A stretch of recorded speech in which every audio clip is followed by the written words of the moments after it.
and this is A Christmas Carol by Charles Dickens. If you can hear that, my apologies. If you can't hear it, yay! Yeah.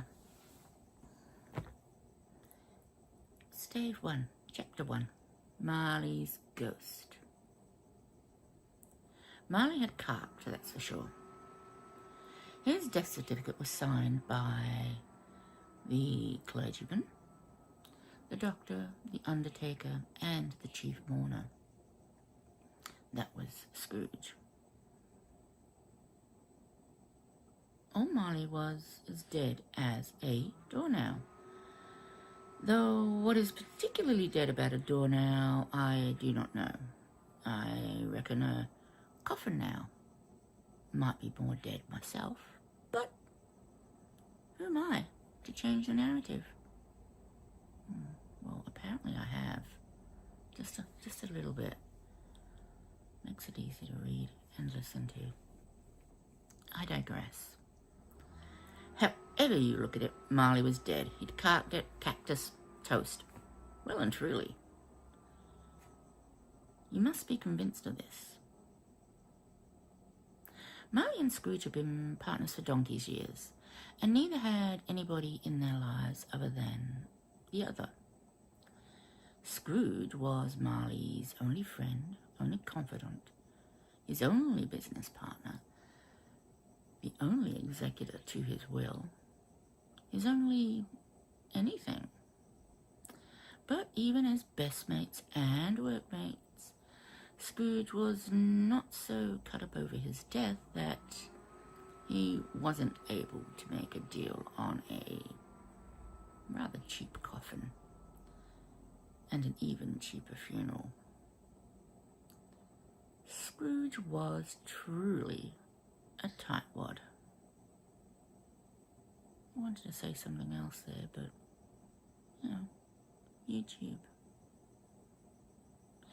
You must all be convinced beyond a doubt that Marley was definitely dead, or nothing about this story will seem amazing at all. So keep that in mind. Marley was definitely dead. I'm guessing because the chapter's actually called Marley's Ghost, we, probably should have picked up on that a little while ago, but Dickens wanted us to know Marley was dead. Now, Scrooge was so stingy and tight that he never painted out Marley's name from the signboard that swung outside his office window. So new people to his business sometimes called Scrooge Scrooge, and they sometimes called him Marley. He didn't care. He answered to both. It was all the same to me. He was a tightwad. No doubt about it. He was a wretched, squeezing, grasping, scraping, clutching, covetous old codger, as hard as flint, but yet too stingy to let any steel give out a spark from which a fire might freely light. Perhaps if he had been paid. The cold had frozen his features. It nipped at his pointy nose. It shrunk his cheeks like a cheap wool in a hot wash. See what I did there? Turned his thin lips blue and made his eyes bloodshot. When he spoke, which was not often, it was with a grasping, raspy voice that would make nails down a chalkboard seem pleasant to the ear. Frost, ice, and snow rested on his head, his bobhawk eyebrows. Probably should have said the other guy. He had really bushy eyebrows too, but I Australianified it. And his witch-like chin. He carried this temperature about with him all year. always with him. Even through spring and summer, his offices didn't warm one bit. So there was little difference between then and Christmas, temperature-wise, in his workplace. External temperatures had no effect on him. No warmth warmed him. No chilly chill cooled him. No wind that blew was more bitter. No snow colder. And no pelting rain less relentless than he. The heaviest of rain and snow did at least look pretty when it fell. Scrooge never did.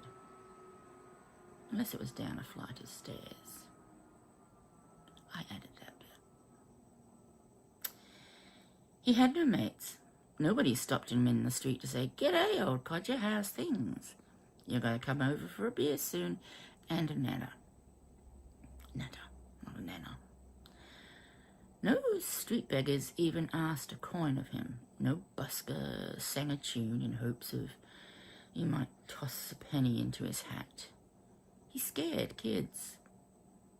They'd rather an ear bashing from Mum than to ask Scrooge what time it was so that they wouldn't be late. No man nor woman in all his life asked him for directions to anywhere. Scrooge didn't give a flying fig, though, what they thought. He liked how people moved out of his way when they came through the streets on his way to work. Once upon a time, that's how all good stories should start. On Christmas Eve, old Scrooge sat in his office, busy screwing people out of the hard-earned money. Outside was bitterly cold. He could hear people rushing past his window, wheezing, clapping their frozen hands against their thick mittens to try and warm them as they stomped their feet on the cobbles to improve blood circulation, hoping some blood might bring heat. The clock had just struck 3, but it was already dark, and had been most of the day. Candles flickered in windows of neighbouring offices, and now grew dimmer as the fog rolled in. Scrooge kept his office door open,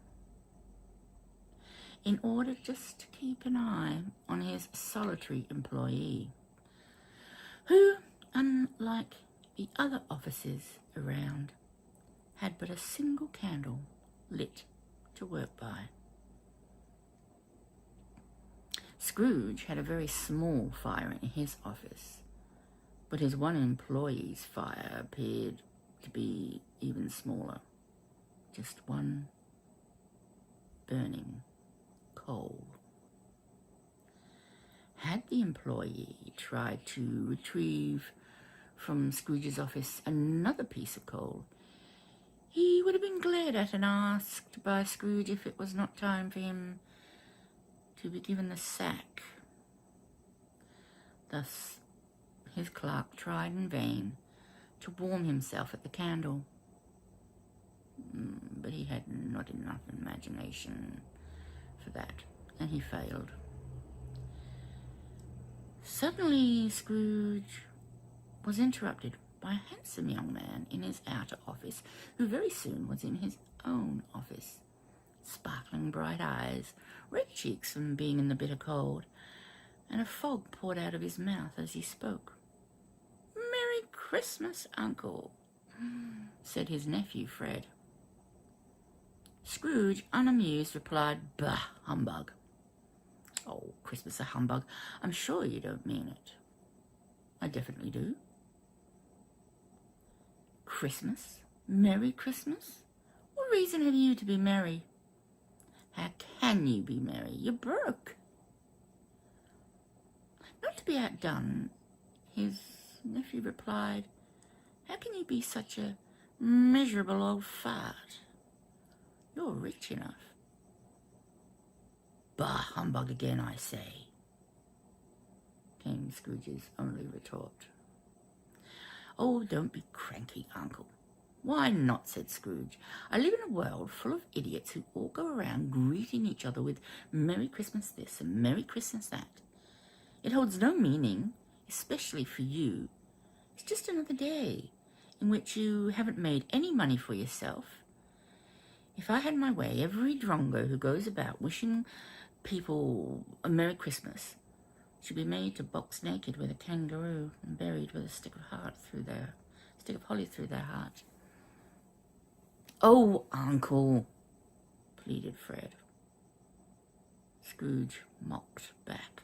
Oh, nephew, celebrate Christmas in your way, and I'll celebrate it in mine.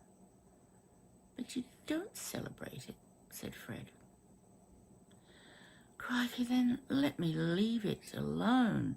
Much good it does anybody. Much good it has done you, said Scrooge. Fred replied rather thoughtfully. There's tons of things I haven't profited from, but have still gained goodness from, Christmas being among them.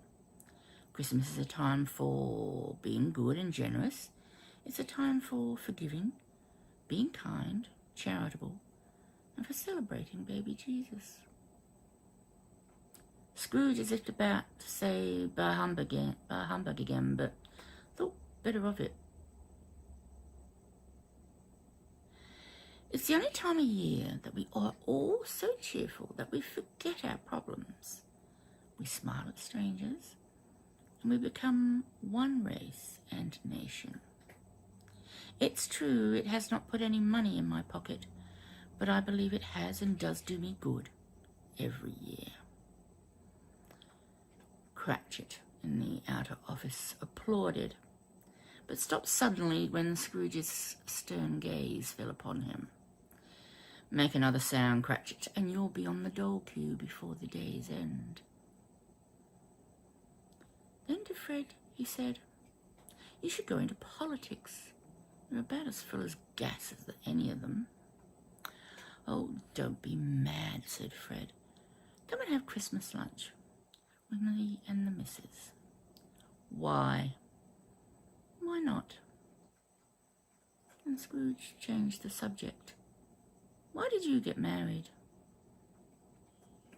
Fred said, Because I fell in love. Love, snorted Scrooge, as though it was the only thing more stupid than a Merry Christmas. Poor Fred. He was exasperated, but he continued. I don't want anything from you. Why can't we be mates? Good afternoon, nephew, said Scrooge. I have no fight with you that I am aware of. I've come in the spirit of Christmas and will not lose the spirit, so again I say Merry Christmas to you, Uncle. Good afternoon, nephew. Scrooge was left pondering until Fred shouted out over his shoulder, And a Happy New Year! As he passed Cratchit, he wished him a Merry Christmas also. Cratchit returned the warm greeting before quickly returning him, to his work in case Scrooge saw him. Under his breath, Scrooge was heard muttering, There's another one, always Merry Christmasing people. My clerk, a wife, a family, and barely 2 pennies to rub together. Bedlam. Tangent. Bedlam was a lunatic asylum, and it was called Bedlam. We actually derive the word Bedlam, which means chaos and lunacy, from the lunatic asylum called Bedlam, not the other way around. Just thought that was a curious thing to mention. Anyway, I digress. As Fred left, he had let in 2 very businesslike gentlemen who had pen and paper in their hands, and they greeted Scrooge. Which one are you, Scrooge or Marley? One of them asked, indicating the sign that hung outside the window. Marley has been dead 7 years tonight, said Scrooge. The other man handed them their credentials and continued where the other had left off. Well, I have no doubt that his generosity will be well represented by his surviving partner. Scrooge cringed at the idea of being generous. We are collecting for the poor, as it is at this time of year that they feel the need most, and it is also when those who have an abundance are most willing to give. Many thousands, hundreds of thousands, are in need. Are there no prisons? Asked Scrooge. Plenty. No workhouses or treadmills. Those are still in existence, I'm afraid, and yes, very busy. Glad to hear it. Then they should go there, said Scrooge.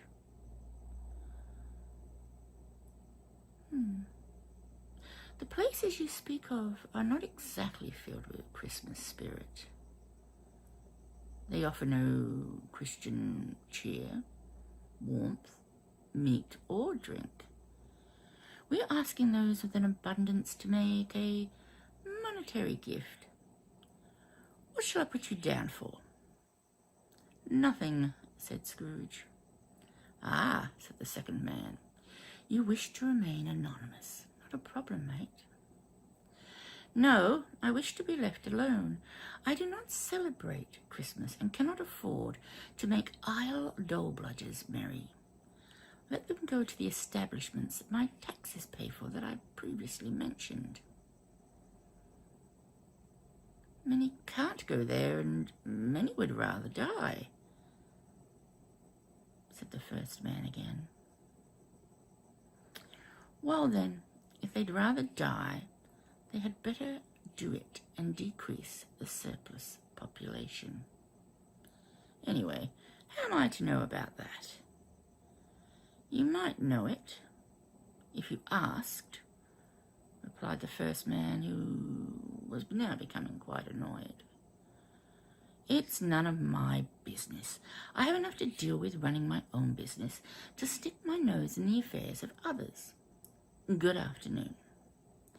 The two gentlemen gave up. They could see that they were not going to get anything from Scrooge based on his preconceptions and beliefs. Scrooge noticed as they left it become even darker outside, and the fog, the fog? No, YouTube, that's not that word that you think it is. The fog had become so thick that in some were now offering, I'll try that again. And the fog had become so thick that some were now offering to light the way for pedestrians and carriages using their flaring links so they could find their way, so they could find their destinations. I don't know why I had such trouble with that sentence. I wrote it. You'd think I hadn't. But anyway, let's continue, shall we? The nearby church's bell continued to chime away the afternoon into evening, 1 hour at a time. The weather became more intense, and on a nearby corner, some gas pipe workers had set up a brazier. They'd filled it with fuel, and it burned a brilliant fire.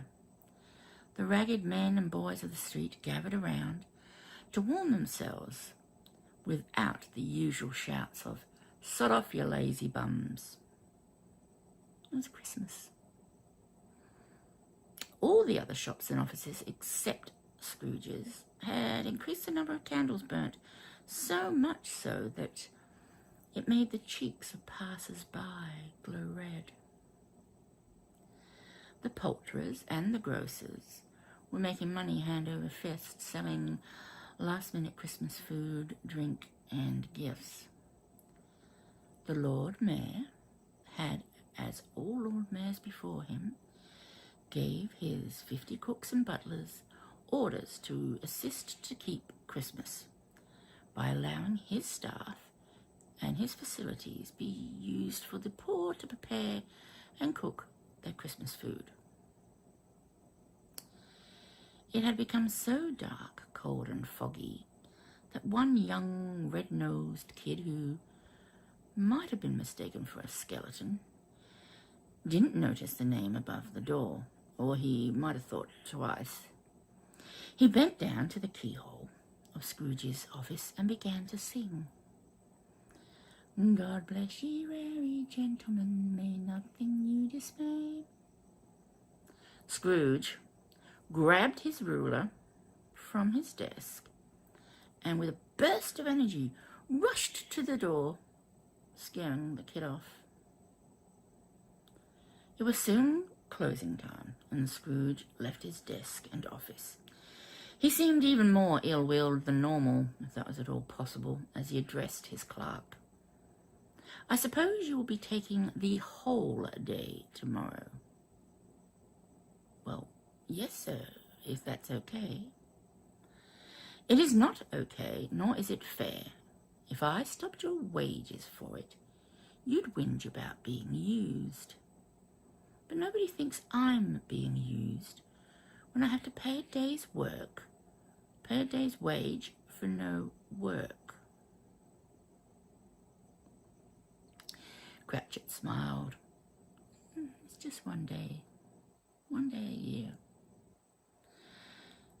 It hardly makes it excusable for picking up a man's pocket every 25th of December. Scrooge buttoned up his thick, warm overcoat as Cratchit wrapped his scarf around him in vain to try and keep out the cold. He couldn't afford an overcoat. I expect to see you here even earlier the next morning, said Scrooge. Scrooge's look told Cratchit he was not playing around, and he nodded vigorously to let Scrooge know that he would be there bright and early. They parted ways. Cratchit went home. Scrooge went to his usual place to eat his usual sad little meal at the same sad little pub that he always did before going home to bed. He lived in a gloomy house, a large building with abundant rooms that he had let out as offices. It was Marley's old home, which came to Scrooge after Marley's death. Nobody but Scrooge lived there. Nobody but Scrooge would want to live there. It was now so dark that when Scrooge arrived, despite him knowing, he got there eventually, every stone and flagstone, he was forced to feel his way through the courtyard to the door. Upon reaching the door, Scrooge placed his key in the lock when he noticed something peculiar about the large knocker. No longer was it the roaring head of a lion made in iron, but it was Marley's face. It looked just as it had always looked to Scrooge. His specs were turned up and resting on his forehead as its eyes stared open, motionless, except for the occasional stirring in a breeze. His hair, a breeze Scrooge could not feel. Then, just as suddenly, the face became the knocker again, and Scrooge turned the key and entered the building. He checked behind the door, though, before closing it, to see if at the back of the knocker there was Marley's pigtail that he used to wear. There wasn't, just nuts and bolts. This did unsettle him, though, and he said, "Oh, pish," and shut the door so soundly behind him that it was slammed shut with such force that it rang out throughout the building. It was at that point Scrooge, who had reached the top of the stairs, thought he saw a hearse, but he didn't give it a second's thought. However, this did not stop him from making a thorough room-to-room search of his small suite. He checked under tables, chairs, beds, behind closets, and even his dressing gown, which he thought hung suspiciously as though someone were in it. Satisfied that he was quite alone, he closed the door to his bedroom and bolted it twice. Something he never did.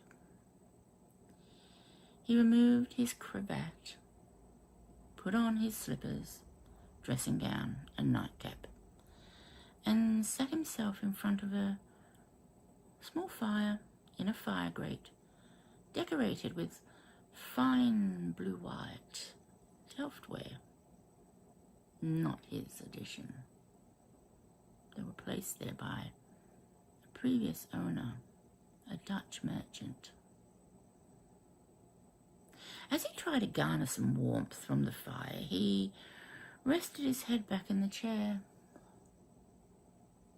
His gaze fell upon a bell, a disused, silent bell, hanging on the wall, for he lived in what used to be the servants' quarters.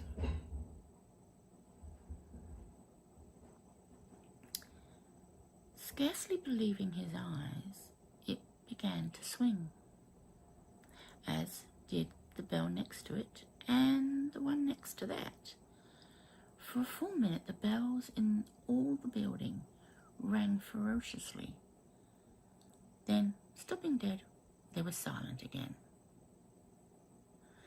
Scrooge could now hear the distant sound of a dragging chain, much like he had heard in ghost stories told to him by others. Before too long, he could hear the chain dragging up the stairs, coming closer and closer to his room. It stopped outside before entering through the door. Scrooge saw a white waistcoated man with tights and boots wrapped in a heavy chain that he was dragging with a pigtail. Attached to the chain were cash boxes, keys, padlocks, ledgers, and deeds. It was Marley. "What do you want?" asked Scrooge. "Much," said Marley. "Can you take a seat?" "I can." "Then do it." Marley was convinced that Scrooge was not convinced. "You don't believe in me? Why do you doubt your own senses?" "No, I do not believe in what I am seeing," Scrooge said. "Any number of slight disorders can make one's mind play tricks. See this toothpick." He held up a toothpick. "I do," said Marley, staring straight ahead without looking. "Well," replied Scrooge, not convinced he had seen the toothpick, "if I swallowed it, I would see goblins and ghouls for the rest of my days. All my own mind's creation." He paused and looked at Marley. "You could be an undigested bit of beef or an underdone potato. There is more of gravy than of grave about you." Scrooge didn't usually make jokes, or just as well. So this is probably indicating just how worried he was. He needed to put himself at ease with a funny little jape. Marley, unimpressed with Scrooge's little joke, shook his chain and screamed a terrifying scream that caused Scrooge to cling to his chair with fear that he might swoon. Scrooge fell to his knees, clasped his hands as if in prayer. "Why do you trouble me? Do you believe in me now?" "Yes," confessed Scrooge. "I must, but tell me, why do you walk the earth? Why are you here now?" Marley tried to explain. "It is a requirement that in order to pass on to heaven after death, that every man's spirit should walk amongst his fellows men and travel far and wide. If the spirit does not go forth in life, it is condemned to do so after death, forever. To wander the earth and witness what it can no longer share, unable to help those who need it most, and hopefully return them to happiness. It is our punishment. It is our torture. To gaze upon poor wretched souls, but not have the power to change their fortunes, as we once could have done and should have done in life." Again, Marley let out a scream and shook his chain. "Why are you fettered?" asked Scrooge. "I wear the chain I made in life. Link by link I built it. Each time I neglected to help, when I was able to, my chain became longer and heavier. I built it freely, was of my own free will. Is it strange to you?" Scrooge just trembled. "Or would you like to know that the weight and length of your chain was as long and as heavy as this 7 Christmases ago, and you have labored on it since? It is a ponderous chain." Scrooge said, pleaded, "Please tell me some good news." "I have none to give," said Marley. "That is to come from others. It's to come from other sources. I can only tell you what I am permitted to reveal. I cannot stay or linger anywhere anymore, because my spirit never walked beyond our counting house. When alive, it must do so now, never ceasing." Probably more in an effort to make himself feel better, Scrooge said, "But you were always a good man of business, Jacob." "Business?" Again, Marley shook his chain and screamed. "Mankind should have been my business. The common welfare should have been my business. Charity, mercy, and good was my business. Yet I ignored it all. I suffer most at this time of year. Why did I walk through crowds of fellow beings with my eyes turned down, and never raise them up to that blessed star which led the 3 wise men to the poorest of abodes? There were plenty of homes it might have led me to, had I looked." Scrooge was really shaking at this point, terrified. "My time is nearly up," he said to Scrooge. Hear me, Ebenezer. I will, Jacob. I cannot tell you why you can see me today. I have sat many times at your side in our old office since my death, watching you, hoping you would see me. This sort of unsettled Scrooge. I've been permitted to come here tonight to warn you that there is a chance to escape my fate. Ah, said Scrooge, you're always a good friend to me, Jacob. Thank you. You will be haunted by 3 ghosts. Scrooge said, well, is that the chance you speak of? It is. Then I'd rather not be bothered, said Scrooge.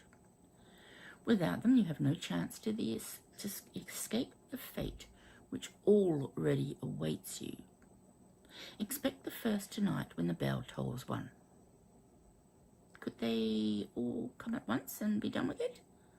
I'd rather that, said Scrooge. Expect the second on the second night at the same hour. The final spirit will show itself before the last stroke of midnight on the 3rd night. I am off. I have to go, but don't forget what I have said. Scrooge watched Marley move towards the window, backwards, and beckoning him as he did so. Scrooge followed until Jacob opened the window and signalled for him to come no closer. Pointing outside the window, Jacob flew through it into the darkness. Scrooge looked out the window to see the air filled with phantoms, all in chains of differing lengths, sizes, and weights. He recognized many of them. One man in particular, a good man of business with a white waistcoat, was crying piteously over a wretched woman with a baby in her arms. She was freezing cold, starving and close to death, much as was the child she held. Scrooge could see the source of their misery was clear. Just as Jacob explained, they sought now to intervene in human nature for good, but had lost the ability to do so. Had lost the ability to do what they once could have done and should have done. Soon, the phantoms vanished. Scrooge checked the bedroom door, still double locked. Exhausted by the events of that evening, he fell soundly asleep.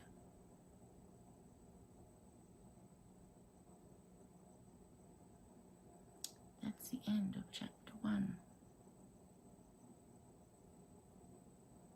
I'll return tomorrow with chapter 2. Take care. Don't get too scared now. Bye for now, people. Thanks for watching. Hi, it's me, Sam, back again with A Christmas Carol by Charles Dickens. Chapter 2. The Spirit of Christmas Past. Again, I apologize if you can hear that noise. It is my computer's fan going on. If you can't hear it, then that's great. That is great. But I worry that you might be able to hear it anyway. Let's continue. Part 2.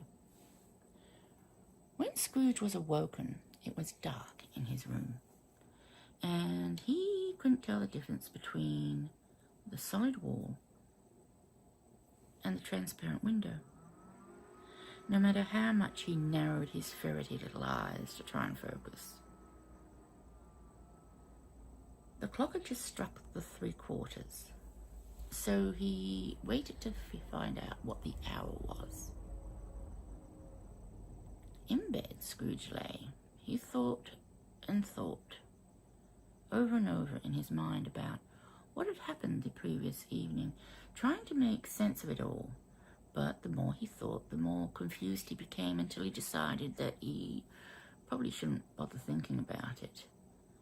Well, we all know how that goes. You can't stop thinking about something any more than you can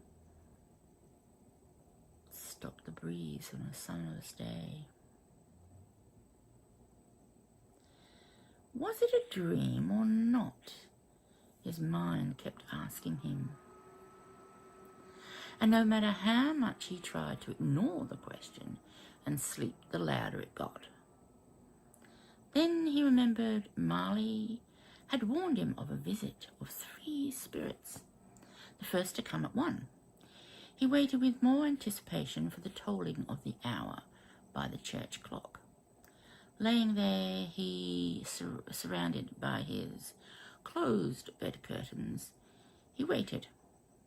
Suddenly, the clock struck 1. Scrooge sat up suddenly. His long pointy nose almost touched the bed curtain. Suddenly it was parted by a hand, and Scrooge found himself face to face with an unearthly visitor Jacob had warned him about. It was a strange, odd little creature. At first it appeared to be an old codger, as old as himself. But on closer inspection, Scrooge thought it was more childlike and possibly female. Then again, maybe it was an old man who was of diminished size. It had long white hair that flowed over its shoulders and down its back. Its arms and legs and feet and hands were all bare. His limbs were very long and muscular, and gave the impression of huge strength, despite the diminished size. It wore a simple white tunic, and held in its hand a sprig of holly. In contrast, his white tunic was edged, hemmed with summer flowers. Most extraordinary of all was this great extinguisher it held under its arm, which he assumed was its cap.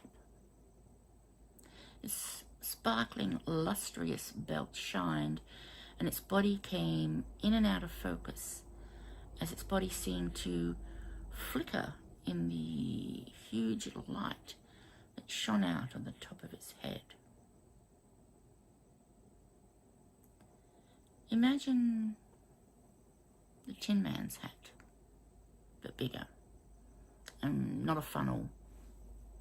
It's blocked off. That's a candle snuffer. They're usually on long sticks, and you can, come along and you put the top over the candle, and it suffocates it of oxygen, and the flame goes out. That's what this fellow was, child, was carrying under its arm. But I digress. Like a typical old codger, he asked, "Are you the spirit that Jacob told me of?" As if it were likely to be another spirit passing by, that it decided to pop in unannounced.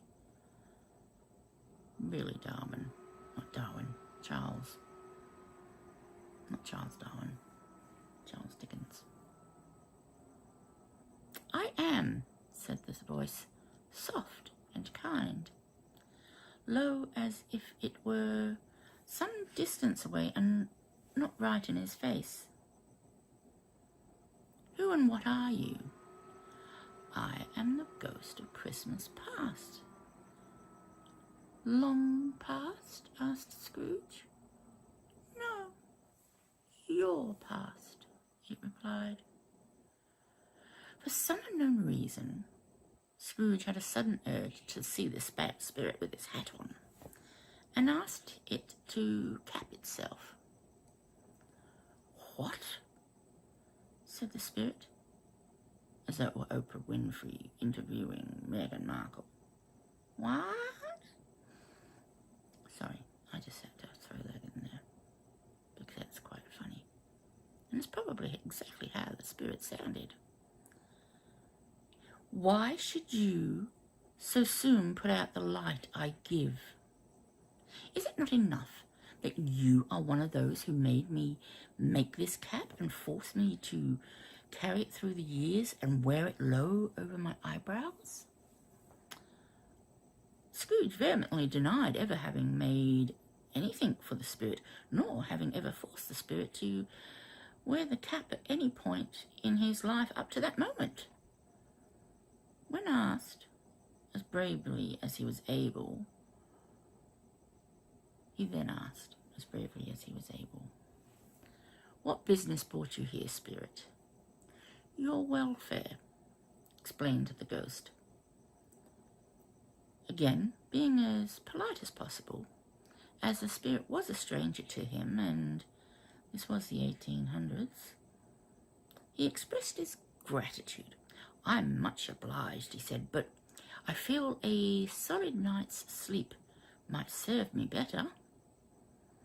Your redemption, then, said the spirit, and took Scrooge by the arm gently, grasping it, though, in such a way that Scrooge felt it useless to try and escape the grip. Rise and walk with me, implored the spirit. Scrooge rose and followed. But when he saw they were headed to the window, not the door, he said, Crikey! I added that bit. Be careful, I'll fall. I'm mortal. I'll die. I'm not a spirit. Just a touch of my soul here, said the spirit, indicating its heart, and you will be upheld and safe. Instead of passing through the open window, as Scrooge thought they would, the spirit led them through the wall next to the window. And Scrooge found himself on an open country road, with fields on either side of it, covered with snow. As a small group came along the road, far off in the distance, it was coming closer and closer. Well, I be, he said, I was raised here, said Scrooge. His lip trembled, and a tear had dropped from his eye onto his cheek. What's that on your cheek, and why do your lips tremble? Taunted the spirit, for he knew all too well that it was what it was and the reason for the wobbly lips. Scrooge replied, It's a pimple, either with sarcasm or shame. Do you know the way? Asked the spirit. Scrooge nodded and said he could walk it blindfolded. Strange, then, to not have given it a second's thought till now. Their attention was soon drawn again to the oncoming group.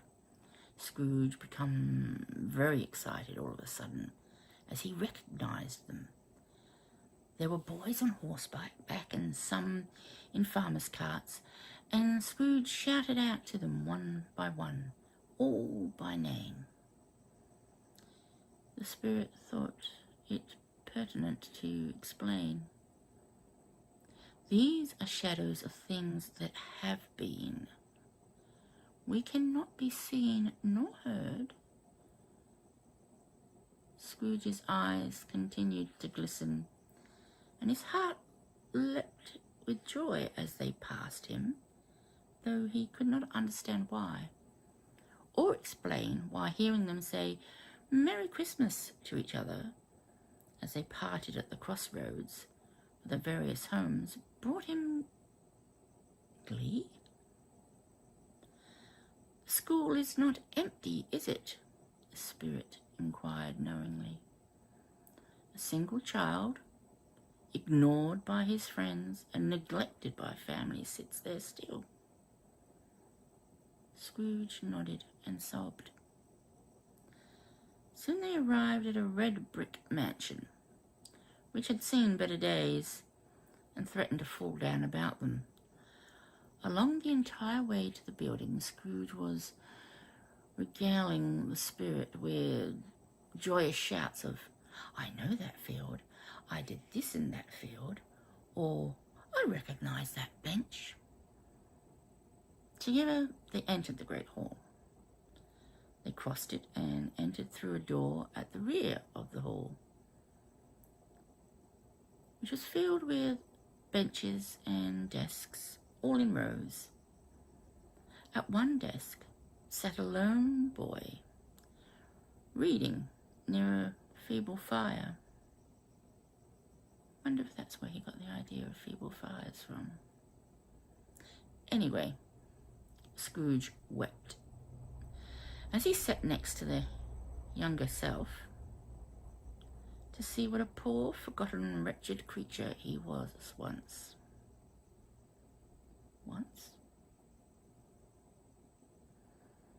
The spirit touched his arm gently to draw his attention to a group of younger Scrooge's friends approaching. "Bloody hell!" shouted Scrooge. I'm allowed to say that, YouTube. It was in Harry Potter, and if it's in Harry Potter, I can say it here.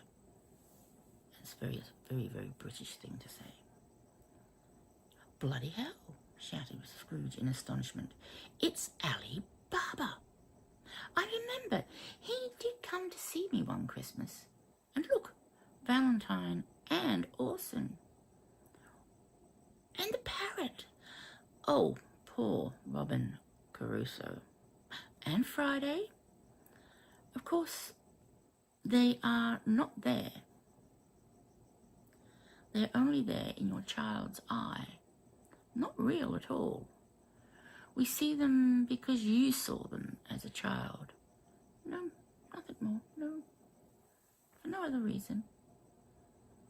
Scrooge undoubtedly knew this, and unlike his usual bitter, crotchety old self, again wept for the boy he once was before saying, "I wish," and Scrooge muttered something, which the spirit had heard, but would rather Scrooge say it louder and own it. So he asked, "What?" I don't think he asked that like Oprah Winfrey. "Nothing," he said, lying, and then continued, "I just wish there was a boy last night in front of my offices singing a carol. I wish now that I had given him something, that's all." The spirit smiled. Let's see another Christmas. It was now years later, and the younger Scrooge had become an older Scrooge, but still was a young Scrooge. Hope you follow that. The panels of the room were more shrunken. Its plaster was more dilapidated and falling down. There were cracked windows, and it was dirtier and darker. The young man was not reading this time, but pacing the room. As usual, all the other boys had gone home for the holidays and left Scrooge alone without a thought. Scrooge was not watching himself. He was watching the closed door. Clearly he was aware of what was about to happen. And right on cue, it opened, and a small girl entered, rushed to Scrooge, the younger, not the older, put her arms about his neck and kissed him gently and sisterly and said with glee, "Oh, brother, dear, dear, sweet brother, I have come to bring you home. Home." Scrooge watched himself reply with disbelief. "Home, Fran?" "Yes, yes, home, and for good. You are coming home, never to return here. Father is so much kinder than he used to be, Ebby, that one night, as I was going to bed, I was not scared to ask him once more if he could please come home. And he said yes, and he sent me to come and get you. Oh, and you are to be a man. But not until we have a jolly Christmas together. You are to be a man." This is merely an indication that his father has got him a job or position, apprenticeship of some kind. I'm more curious, and it's never really mentioned or addressed in any of the adaptations that I've ever seen. And yes, I am going off on a bit of a tangent because I think this is an important part of the story that is ignored and never really addressed or spoken about. His sister says, "Father is so much kinder than he used to be.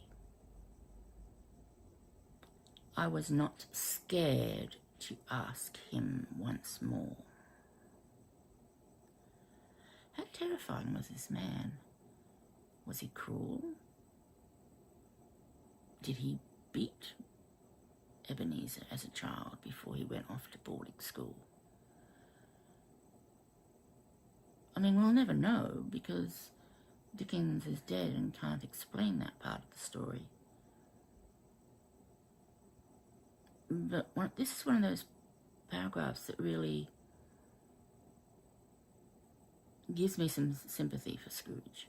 And I don't have a lot of sympathy for the man in much of the story, as many of us do not. But think about that.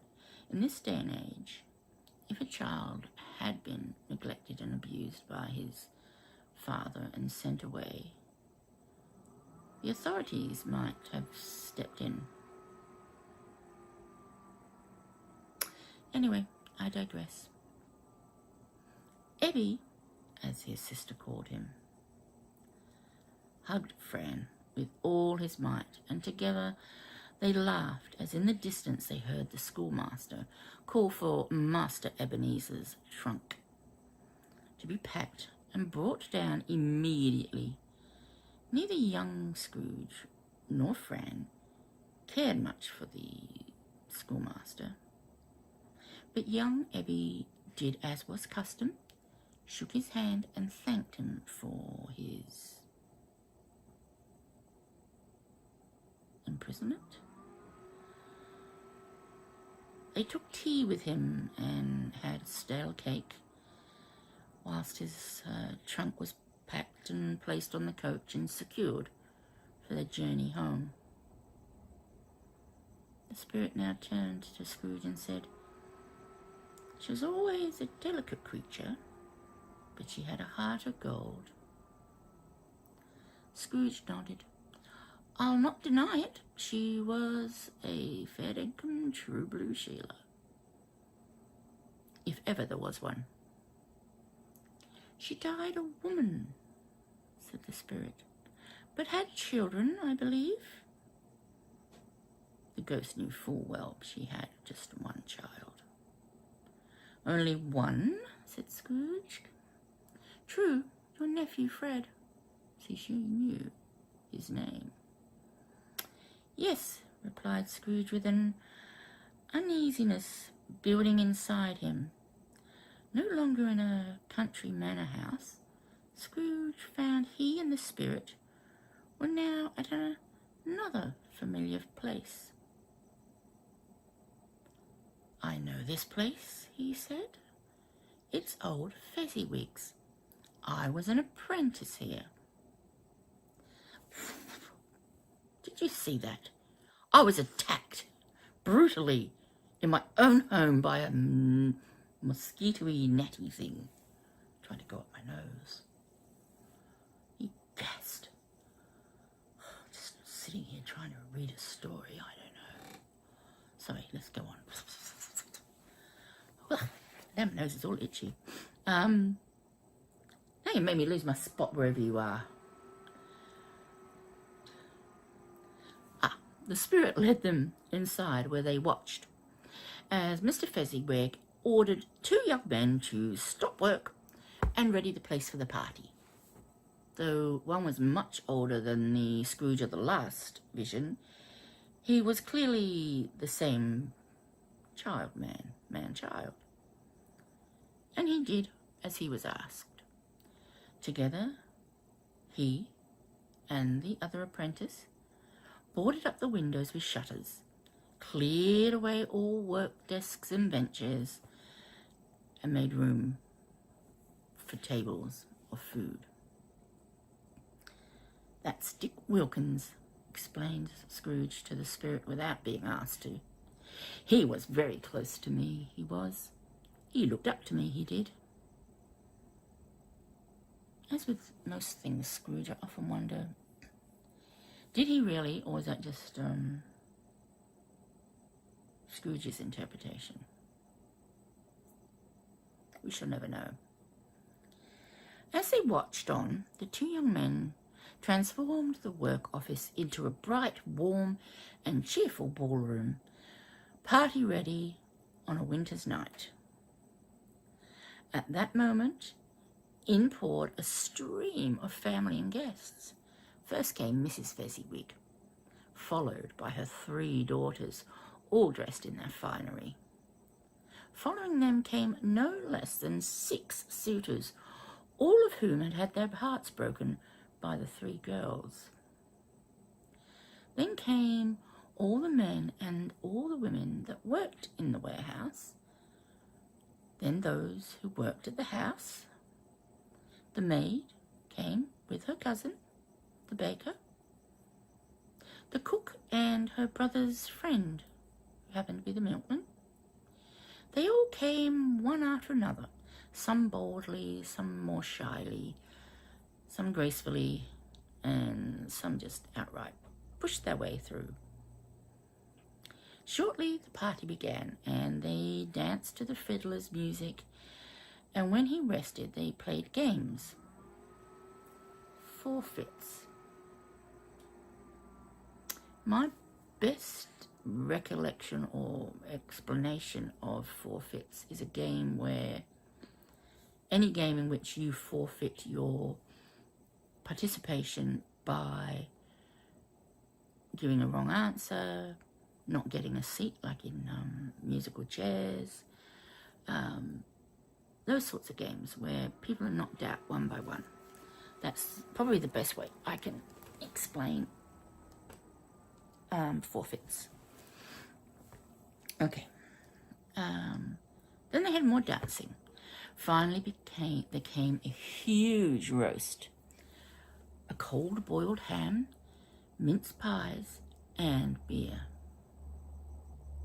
They drank a lot of beer in that era.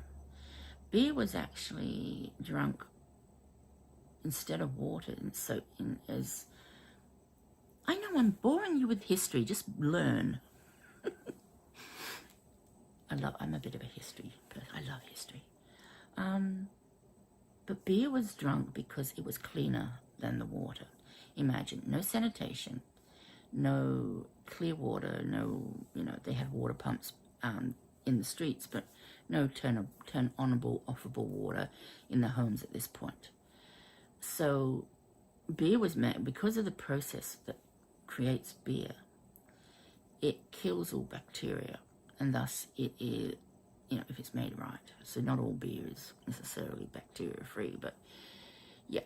And that's why they drank beer in abundance, because it was cleaner than water. It's also why they drank gin, which will become relevant in the next chapter. again, because of the process of making the gin, it was, it like almost purified the water in a way. Gin was actually less expensive than beer. Not exactly sure why. I think it's just down to the process and the ingredients.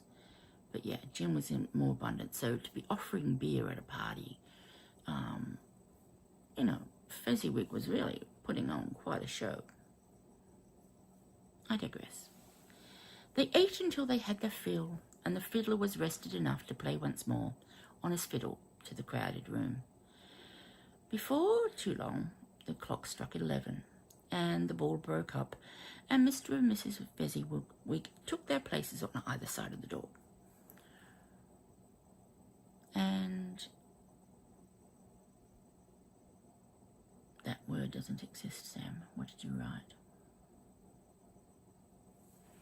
To give their guests a Merry Christmas. Sometimes with a handshake, sometimes with a hug, and sometimes with a hug and a peck on the cheek, depending on the closeness of them to the person. Lastly came the two apprentices, the only remaining guests, for they lived on the premises. They were left to their beds, finally, which were pushed out of way and stored under a counter in the back shop. During the whole party, Scrooge did not miss an opportunity to dance or laugh, older Scrooge, or tell the spirit everything he knew about everybody there. However, now it was all quiet, and the ghost's gaze hadn't left Scrooge the entire night, and he beckoned to him to say, "Such a small, insignificant thing, really, that makes these folk so full of gratitude."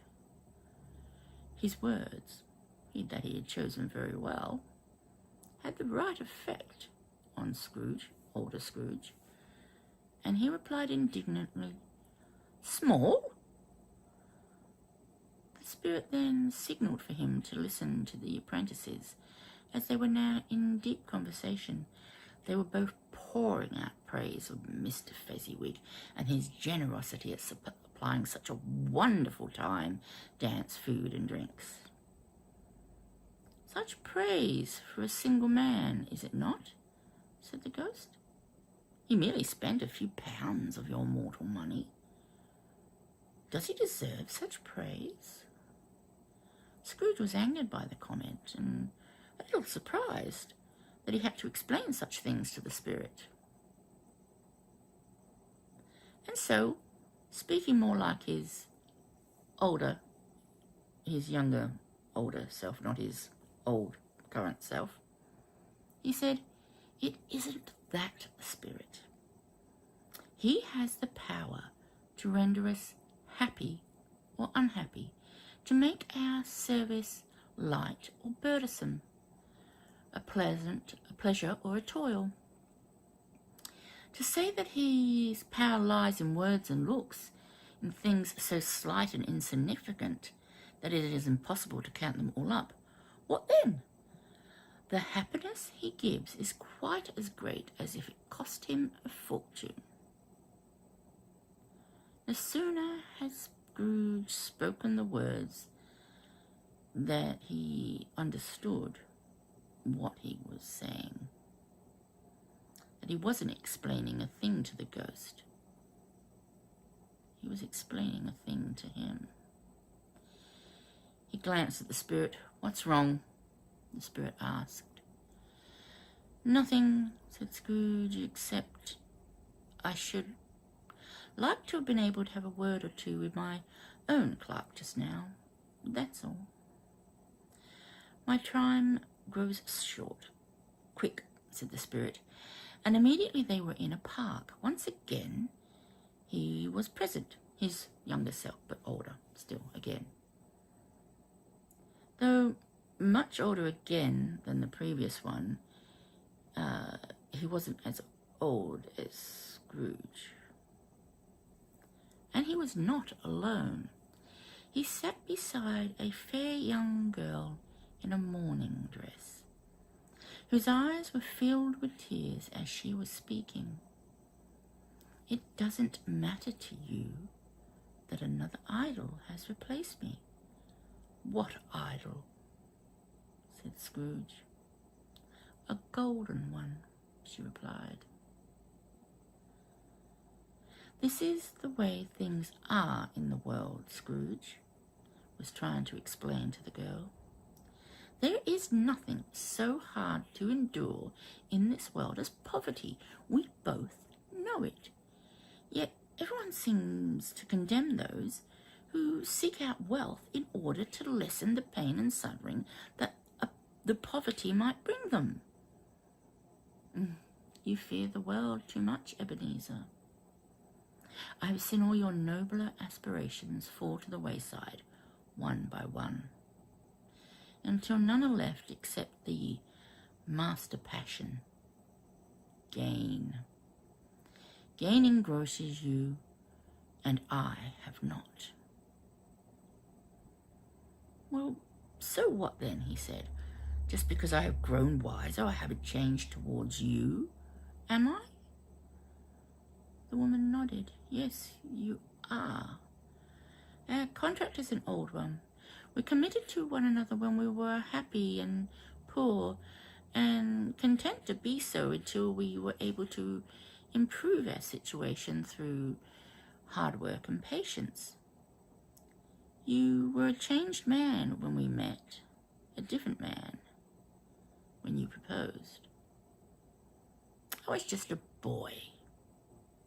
"See," she replied, "your own heart knows that you are a different person now. I am the same. My heart is broken, and I am miserable that we are no longer of the same heart and mind. However, I still hold enough fondness for you to release you, so that you might one day be happy with your lot." "Have I sought release?" asked Scrooge. "Not in words, but in a changed nature, in an altered spirit. If we had never met, and you met me today on some occasion, you would not seek me out for marriage, for I come with no dowry, and you now weigh the worth of everything. I don't know if you will ever regret this decision, but part of me hopes that you do, and that you find some pain comes of it, so that you might experience some of the pain that I now feel. I say again, I release you, so that you might dismiss me as an unprofitable dream from which you were glad you awoke." Before Scrooge was able to say another word, the woman had risen to her feet and walked off. On the bench beside him lay the ring he had once placed on her finger in promise of marriage. "Spirit, I don't want to see any more of this. Remove me. Take me home. Why do you delight in torturing me so?" Before he could object further, they were in another scene. It was a smaller room, but filled with comfort, warmth, and children, and joy. Sitting by the fire was a woman he did not recognize at first, till he saw the young woman sitting with her. It was clearly the daughter of the woman whose love he had rejected, the woman who he had not recognized instantly. This young woman was so much like her mother at the same age. It was just as though she was the same woman he'd left in the park by a bench. The room was not just those two, though. It was filled with a horde of children, all making noise as they played, jumped about, and chased one another. The oldest of these was the previously mentioned daughter, sitting now across from her more portly, matronly mother, She was looking from time to time out the window beside where she sat, as if waiting for somebody. It soon became clear they were all waiting for someone. Suddenly she called out, "It's father, he is home."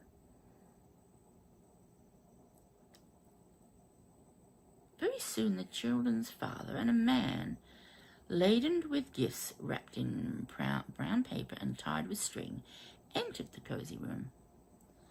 The kids went a little bit crazy with their excitement and climbed all over the man bearing the parcels, who clearly had a gift for each child. Once obtaining their gifts and ripping them open, there were lots of shouts of joy and wonder at what was inside. Whew, no, I don't ever edit unless I'm going to sneeze. And I've often said I should really record my sneezes because I don't think you would believe. I'm going to go and rub my noses after sneezing. I don't think you would believe it. It really is the most hilarious sneeze. Anyway, there were shouts of joy and wonder at what was inside the gifts. They were very, very happy and excited. All but the eldest daughter, who remained calm, approached her father and, resting her head on his shoulder, Scrooge could not help but regret his decision of the previous scene.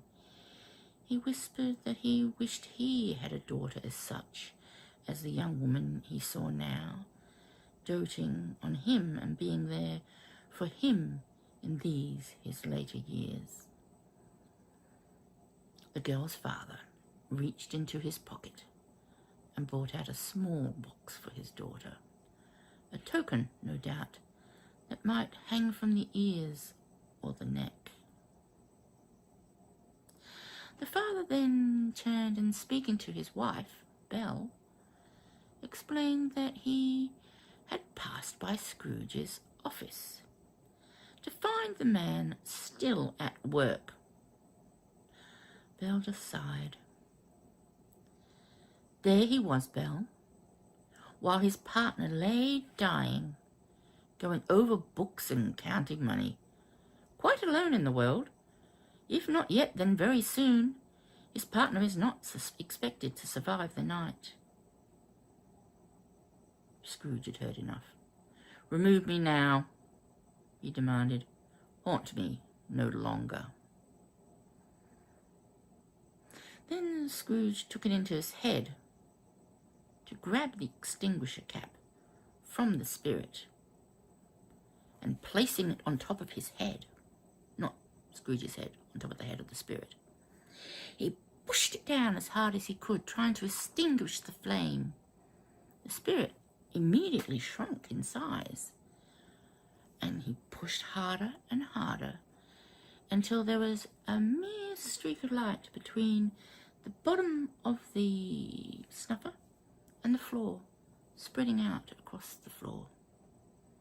Finally, with one last effort, he pushed down. The spirit was gone. He was once again in his dark, dingy, quiet, lonely, old bedroom. Again, he was exhausted and fell into bed and into a deep sleep.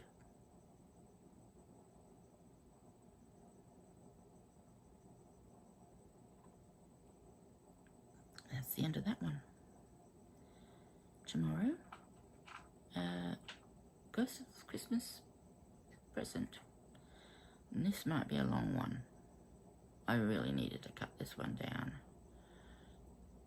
As much as I love the story of A Christmas Carol, I must say, A Christmas Present, the spirit of Christmas Present is really quite laborious. But fear not, for I have made it less laborious, somewhat. Back in a second. Well, tomorrow night I'll see you, but I'll be back in a second. Yeah. See you soon. Hi, it's me again, Sam. And this is A Christmas Carol by Charles Dickens, Chapter 3.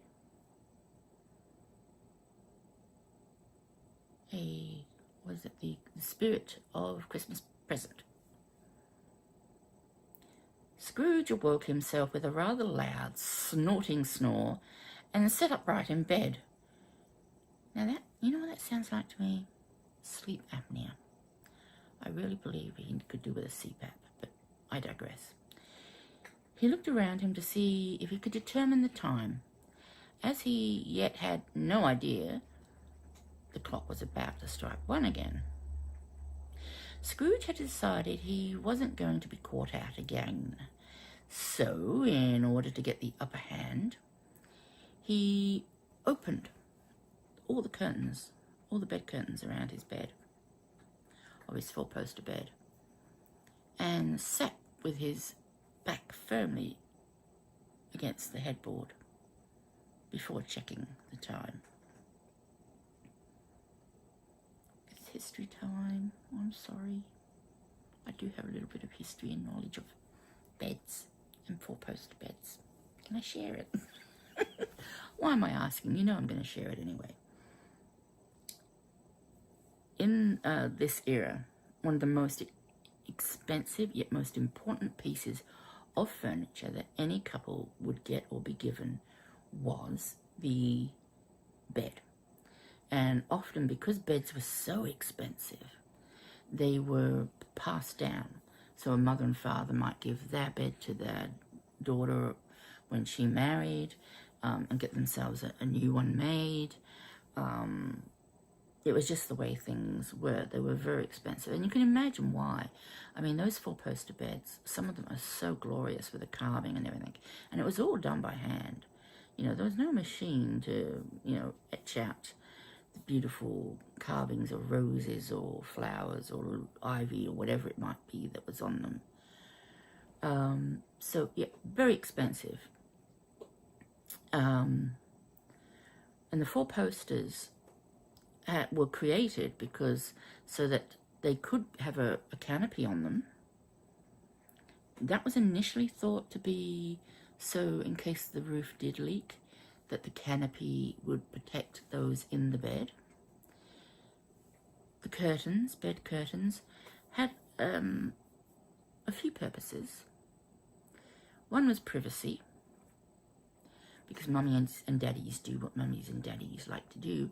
And in the 1800s and before the 1800s, going back, I'm talking about probably the 1600s here, when, the whole 4-poster bed really began.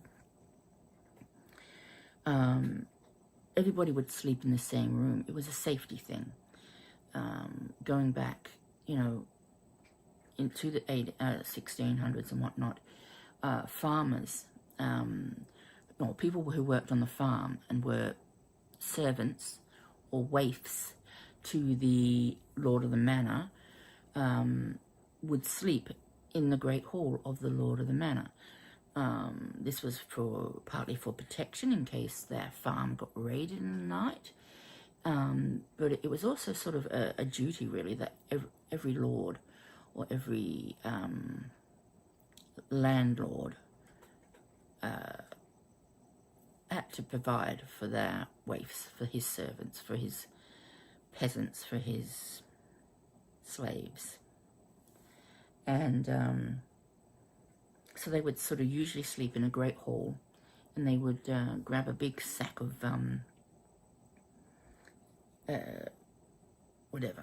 calico or whatever, and stuff it with as much straw as was around, and sleep on that. No pillow normally. And they would all sleep around the same fire, the peasants and the poor. Upstairs, though, the master of the house would sleep in a big 4-poster bed with the curtains, but all the same, all his children, all his brothers and sisters, or whoever, would also sleep in the same room around them.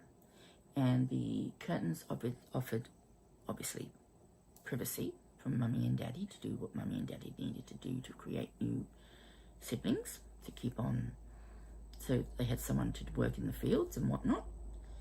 But it also had the advantage that it kept the warmth in, the body warmth. So if you can imagine, you're in a small area, it's like when you get under your doona, at night, you get under your blankets at night. At first, the sheets are quite cool to the skin, and then after a while, your body heats up the skin and the bed, and you're nice and toasty until you have to get up and have a pee. So this whole sort of canopy area would be filled with their own body heat. So it would keep them warm, and nicely warm in the, really dead cold of winter. And in fact, because farmers, lords, everybody would get up with the first light of day, go to sleep when the sun fell out of the sky, that was very early in the evening. That might have been 6 or 7 at night. So they would go to bed then. And thus they would wake up at 2 in the morning, or 1 in the morning, or 3 in the morning, or whatever, and do some more work. They often would wake up and, women would do embroidery, or make clothes, or do some weaving, or whatever the case might be. The men might plan the harvesting, or talk to his siblings or male children about what work they were going to do tomorrow. And then that would go on for an hour or so, and then they would go back to bed until the sun came up. So, yeah. I'm sorry. I can't help myself. I thought it was interesting, and I hope you did. But anyway, back to the story. So he was sitting in his bed, waiting for the next ghost. Scrooge was prepared for almost anything to happen. What he wasn't prepared for, though, was for nothing to happen. So when the clock struck 1 and no spirit appeared, he became even more fearful of what might happen. So much so that he was violently trembling for 5 to 10 minutes. All this time he was now sitting in the middle of his bed, because he'd sort of inched forward to try and see maybe if there was a tiny spirit instead that he hadn't seen arrive. Rather ridiculously, I suppose, he hadn't really paid much attention to, or given much credence to, a bright light that was shining across the floor of his room onto his bed from an adjacent room. But now he suddenly noticed this light, and he began to ponder if that was a sign of spontaneous combustion about to consume him. No, Scrooge. It's the other spirit in the next room. Drongo. Anyway, it did eventually dawn on him, as it would first have dawned on us. Yes, it did. But perhaps the source was a second spirit. Oh, you're a genius. So, edging off the bed and shuffling across the room in his slippers, he made his way across the room. No sooner had his hand touched the door handle when he heard a booming voice. "At last! Come in, man. Don't be shy." Scrooge opened the door and found his room, but it wasn't his room anymore. It was unrecognizable. The walls and ceilings were covered in crisp green leaves of holly and mistletoe. Its walls and ceilings were like an outdoor grove, not an inside bedroom. Piled high in the middle of the room were all manner of Xmas foods. might want to consume. Turkeys, geese, huge hocks of ham, sausages, oysters, roasting chestnuts, apples, oranges, mince pies, and huge slabs of fruitcake with thick, hard icing. All of these were shaped into what looked like to Scrooge to be a throne almost, and sat upon it all was a giant, really a giant. Scrooge had never seen such a large man. "Come in and know me better, man," the spirit cried out once again very cheerfully. His eyes were as bright as his manner, and his long brown curls bounced from his head and his chin in glorious spirals as he moved and spoke. All he was wearing was a green robe edged with white fur, which revealed a bare chest. His hands and feet were also bare, as was his head except for a wreath of holly which adorned it. Keeping his robe shut was a belt upon which a scabbard hung, though it was an empty sheath and very rusted. "You have never seen the like of me before?" asked the spirit. "Never walked with my younger brothers?" "I don't think I have," said Scrooge. "How many brothers do you have?" "More than 1,800. "My, what a tremendous family," muttered Scrooge. Then he added, for he knew time was limited and he had much to learn, "Take me to wherever you need, spirit. I am such a much more willing traveller than last night, but I am now eager to learn the lessons you have to teach me." "Good. Touch my robe." Okay, I've got to tell you my favourite joke. And those who watch Muppets Christmas Carol will probably know this, and possibly even know what I'm about to say. In it, Michael Caine, who plays Scrooge, the spirit in the giant in the movie Muppet Christmas Carol, says at least half a dozen times, "Come in, man, and know me better," and he says it over and over again. And so Michael Caine says, "You're a little absent-minded spirit, aren't you?" And the giant says, "No, I'm a large absent-minded spirit."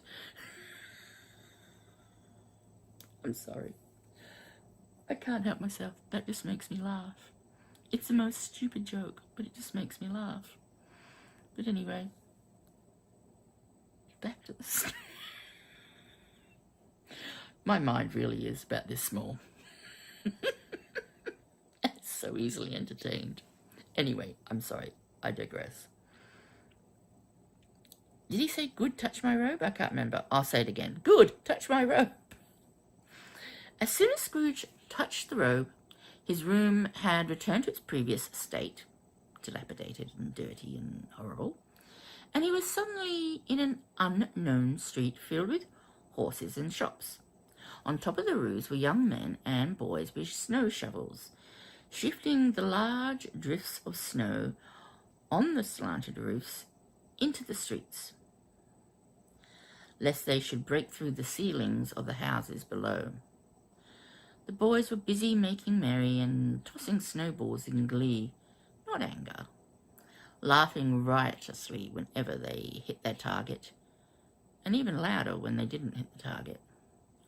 Below at street level, Scrooge saw the poulterer's was still half open, as the fruiterer's, as was the grocer's.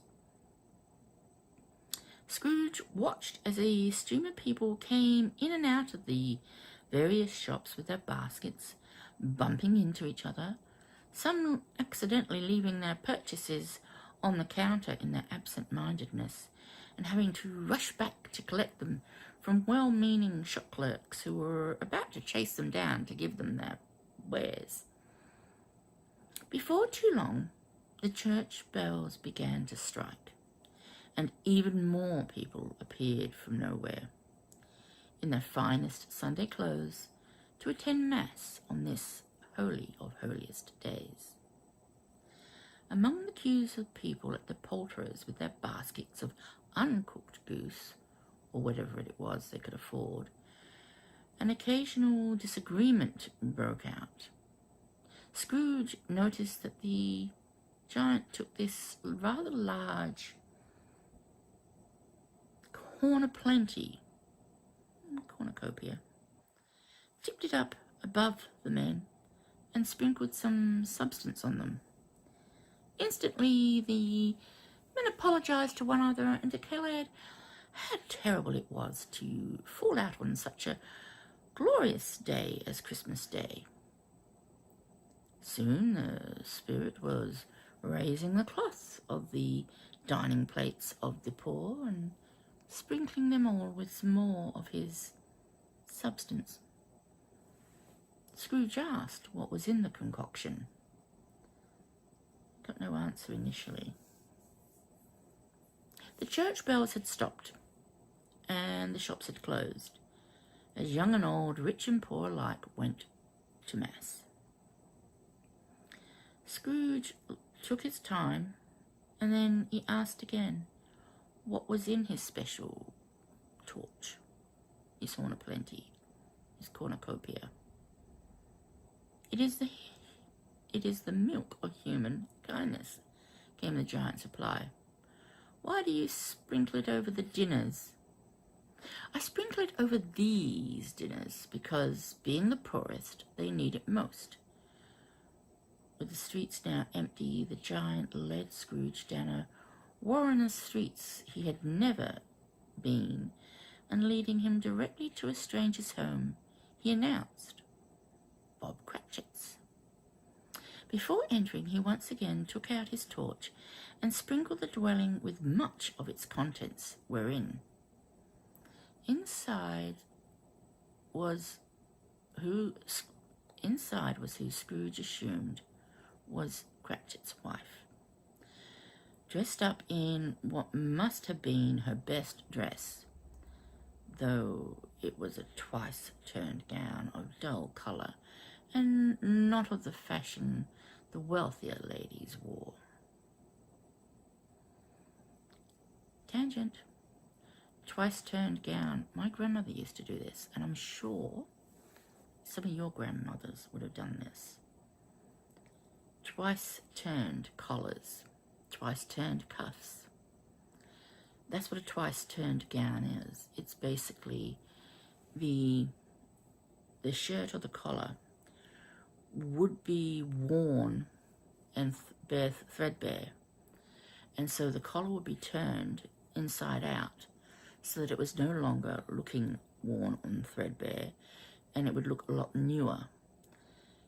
My grandmother would unpick the collars of her my grandfather's shirts, turn them and sew them back in, and do the same with his cuffs, just to make the clothing last that little bit longer. Today, of course, we just toss everything away. Some of us might give it to the poor. Most of us just toss it away. Anyway, but the dress was probably handed down to her before she'd become a fully grown woman. And yeah, she was just kept turning the cuffs, as is the custom. The only newish adornment were the ribbons in her hair, a mere sixpence to purchase. She was laying the table with her daughter, who, also poorly dressed but wearing ribbons in her hair, helped. At the hob was a boy wearing clothing too large for him, most likely Bob's second best shirt. But nevertheless, the boy looked very proud in his attire, for he no doubt wished he could go down to the park to show it off, because he wouldn't have normally worn such fine linen,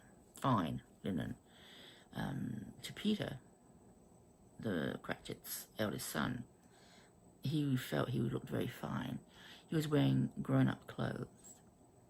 Yeah, I'm going to go down a tangent again, you can tell, can't you? I've got to tell a story of my father, what my father did. In this era, you were a boy until you were no longer a boy and you were a man. But all the time you were a boy, maybe not in this era, but you wore shorts in my father's era in the 40s.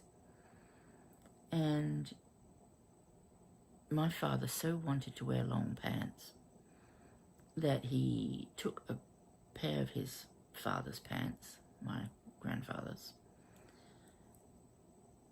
and cut them so that they looked like long pants when he put them on. He said he got such a walloping. But he did feel so grown up in his long pants.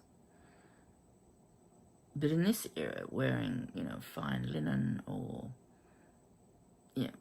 dressed up, you would have felt very grown up indeed. And this is how Peter was feeling, even though it was way too big for him. There were another 2 children, younger still, Cratchits, who had just returned from the poulterer's, insisting that they had smelt their very goose. It was definitely ours, they said, as it smelled better than all of them. Doubtless all the kids were eager for their dinner and thoughts of sage and onion. As they danced about the table, Belinda and her mother were attempting to dress. "I wonder where your father is," said Mrs. Cratchit, "and your brother Tiny Tim. Not to mention Martha, who is already half an hour past her usual time."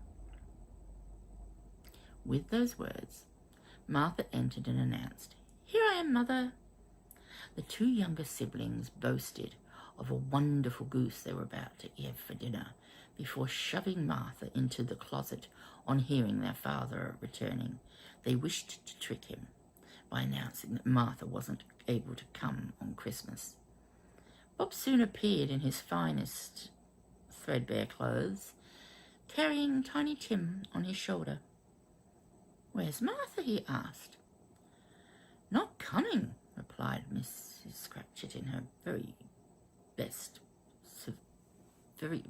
serious voice.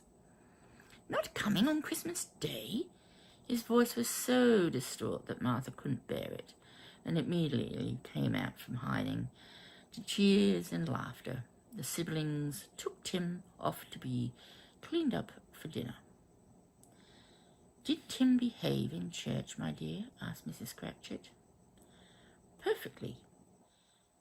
He told me on the way home that he hoped that people saw that he was a cripple, because he hoped that it might remind them on this Christmas Day who made lame beggars walk and blind men see." Bob was soon mixing a concoction of his own, gin and lemon, and placed it on the hob to simmer, whilst Peter and the 2 youngest Cratchits went to fetch the goose. When they returned, everyone set to their predetermined tasks. Mrs. Cratchit warmed the gravy, Belinda sweetened the apple juice, Martha wiped down the dinner plates, whilst Bob took Tim and sat him at the table with his older siblings in readiness. Once everyone was seated and ready, the goose was unveiled.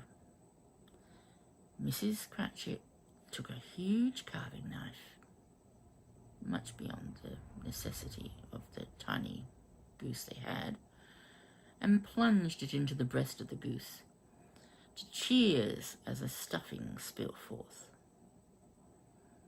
Bob pronounced the goose was a success as it was dished up with mashed potato and applesauce. When all had had their fill and praised the dinner as amazingly tasting and ever so filling, Mrs. Cratchit went alone to the back house, to the laundry house, which would have been shared by her and many neighbours, to retrieve their Christmas pudding, which would have been boiling away in the laundry copper. She was terrified that it would not be perfect. What she feared most was that it wouldn't be cooked enough, or that when she unwrapped it, it would fall apart. Or even worse, thieves might have come over the fence and stolen it. Eventually she returned with a smile on her face, triumphant, with a burning pudding, burning from a very, very small amount of brandy that had been placed on it to set it on light, as is the tradition, and a sprig of holly stuck in it. It was the size of a cannonball. No bigger. And about as hard. But nobody would have ever complained that it was too small. Oh no, for such a large family. And all declared it was her best pudding yet. Yeah, I'm going to do a tangent again here. Here's this woman. She knows how underfed her whole family is, how they're starving very slowly, and yet her concern isn't, oh, I don't really care what the pudding turns out like. It's food, let them eat it. They'll enjoy it anyway. No, she's worried that it's going to not look right. It's not going to be perfect, because this is Christmas Day and everything has to be perfect. What a horrible thing to be fearful of, knowing when your family's starving and all you're thinking about is this pudding has to be perfect. As though that would make everything go away, all their problems disappear. At last, dinner was done, and it was time to taste the gin and lemon drink, together with some chestnuts that had been placed on a shovel, into the fire to bake and burst. Having just 2 glasses and 1 handleless custard cup from which to drink the hot stuff was passed around for all to take sips. Again, even the children were drinking gin. This was normal for the era, and, let's face it, it couldn't have helped them be able to forget stuff. It must have helped, not couldn't have helped, but it surely would have helped them forget the woes that they were suffering. And it was very cheap and hygienic, more hygienic than water. So, yeah. But as they were passing it all round to take sips, Bob was proposing a toast to the founder of the feast, Mr. Scrooge. Mrs. Cratchit and indeed the entire family reddened at the thought. Bob pleaded, explaining it was Christmas Day after all. Mrs. Cratchit relented. For your sake, Bob, not for his. And she exclaimed that it ought to be Christmas Day for one which one drinks the health of an odious, stingy tightwad like Mr. Scrooge. Scrooge had not paid much attention to the insult, and instead turned to the giant and asked, "Spirit, tell me, will Tiny Tim live? I see a vacant seat and a well-kept crutch preserved propped up in the corner. No, said Scrooge, no. Tell me he will survive. I cannot, said the spirit. None of them of my race will find him here. But what of it? If he had be like to die, he'd better hurry up and do it, and decrease the surplus population. Scrooge cringed at hearing his own words used against him, and was overcome with penitence and grief. Attention was once more upon their family. Their mood had returned to their pre-Scrooge mansion, and they were joyously passing around the drink and chestnuts, as Tiny Tim sang them all a song in his weak but tuneful voice. Once it was darkening outside and snowing, the spirit said it's time to leave. The streets were filled with people off to friendly family or friend gatherings. Some of them, in fact, that Scrooge had pondered if they'd reach their destination, that there'd be anyone there to greet them, as everybody seemed to be on the street at once. And he thought every house must be empty. There's so many people about. But he needn't have feared, for as they went along their way, he could see guests being rushed at by children, greeting aunts, uncles, older brothers and sisters, travelling now above the people. Below Scrooge was Scrooge's step brother. No, it wasn't. Sam, you're lying. Scrooge, delighted to see the shaking his torch across the landscape below, far and wide. The spirit took him to some wretched places which nobody would wish to be at Christmas, and yet everywhere they went, nobody, not one soul they met, lacked the milk of human kindness. That was even before the spirit had blessed them with more. Scrooge saw miners working deep below earth, singing as they did so, and wishing well upon each other. He found himself standing in a lighthouse, desolate and far from all other humans. Inside, 2 weather-beaten men said grace over a meagre meal, wished each other a Merry Christmas, when the oldest broke into a Christmas song in a voice so perfect Scrooge could scarcely believe it came out of the mouth of the man before him. The giant had often taken Scrooge so far out to sea that he lost sight of the shore, whereupon they would land on a ship. On one occasion they landed next to the helmsman, who was humming a Merry Christmas tune, while those below deck were eating rations after wishing each other the merriest of Christmases. It was then with great surprise that Scrooge became aware of a rather familiar laugh, loud, cheerful, and more infectious than any disease yet known to man, even that one which starts with C. The ocean had parted, and he found himself once again on firm ground, modestly but tastefully carpeted. Raising his eyes, he saw his nephew, Fred, holding on to his side, twisted and contorted in laughter. Joining him were his friends and his wife and his wife's sisters, and they were all having a wonderful time.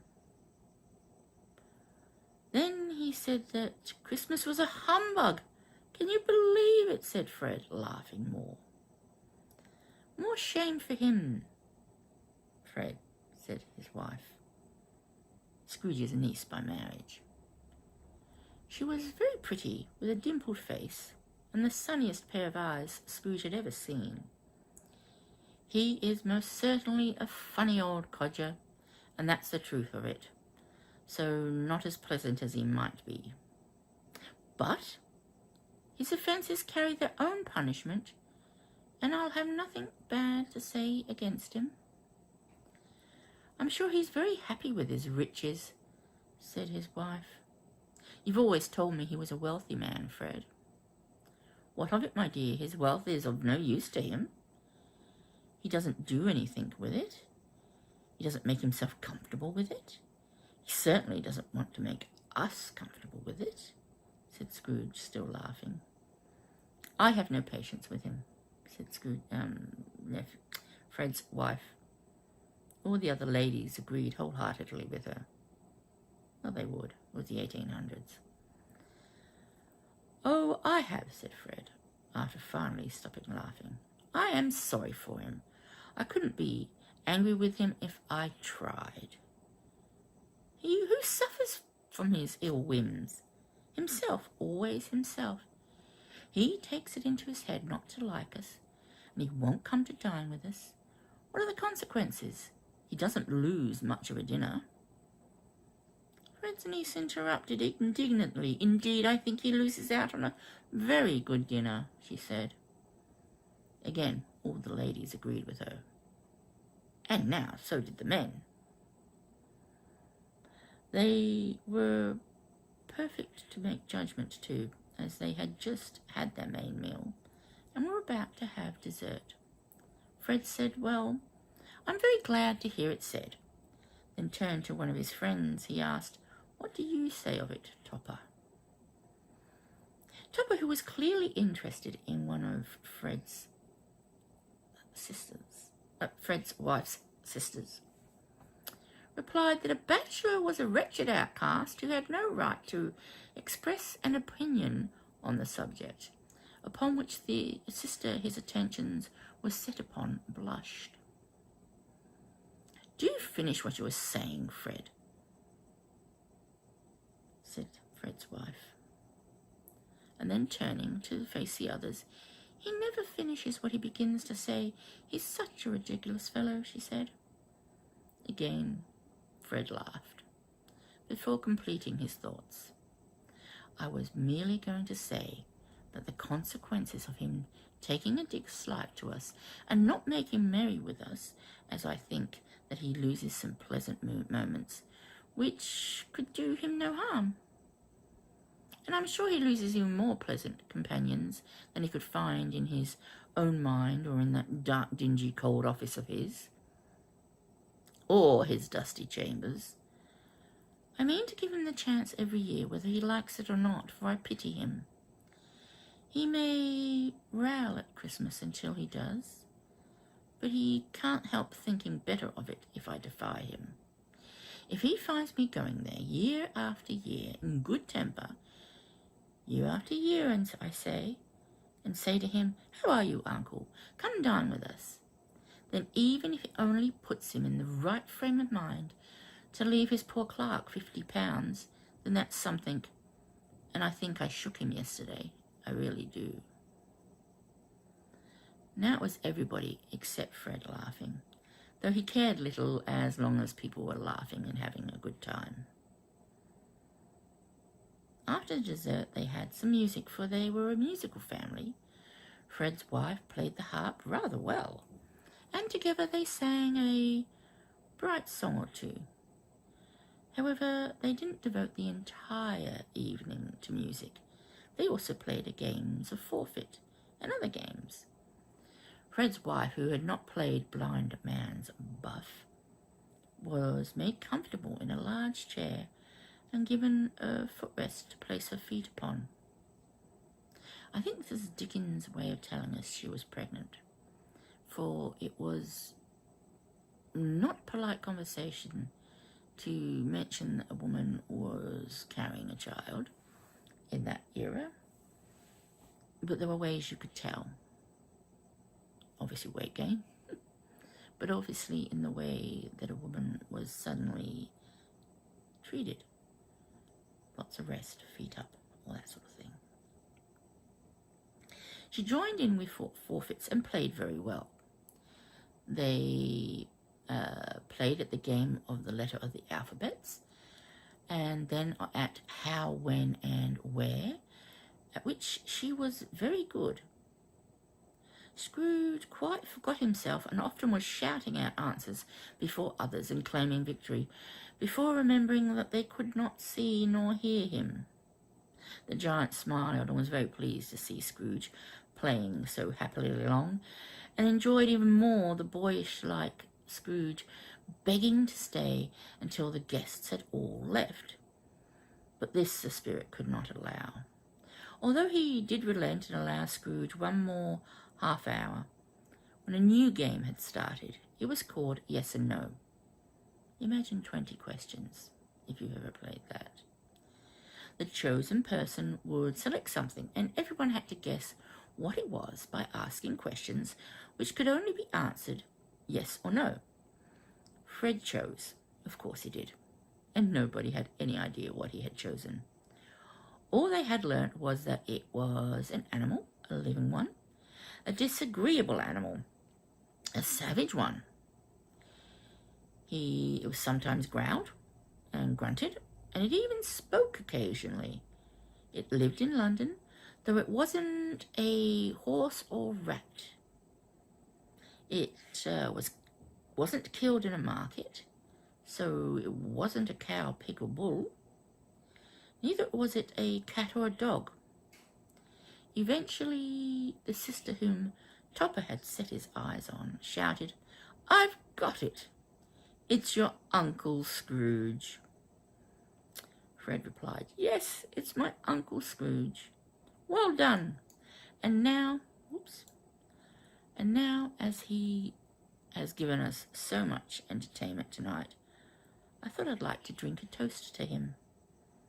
A Merry Christmas, Uncle Scrooge, you old codger, wherever you are, and a Happy New Year." All of Fred's family and friends did not delay in repeating the toast and to pledge Scrooge a Merry Christmas and a Happy New Year also.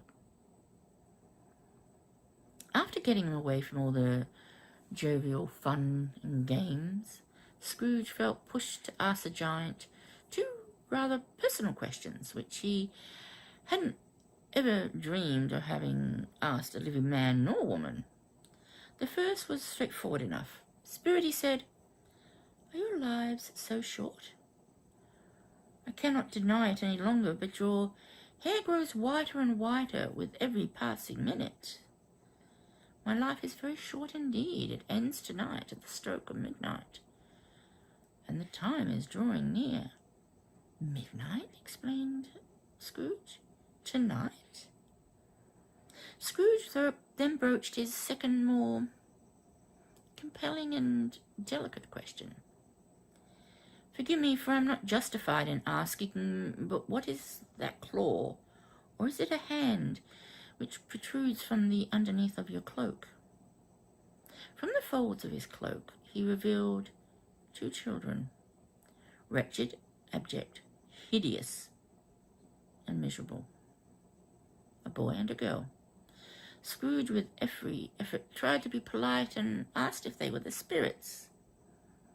He replied, "They are man's, and they cling to me, appealing from their fathers. The boy is ignorance, and the girl is want. Beware them both, but beware the boy most of all, for on his brow I see that which is doom." Scrooge had scarcely noticed that the clock had been tolling 12, and as the bell finished ringing out the 12th chime, Scrooge looked about him to find himself all alone, except for a dark shadow in the distance, which began to draw closer.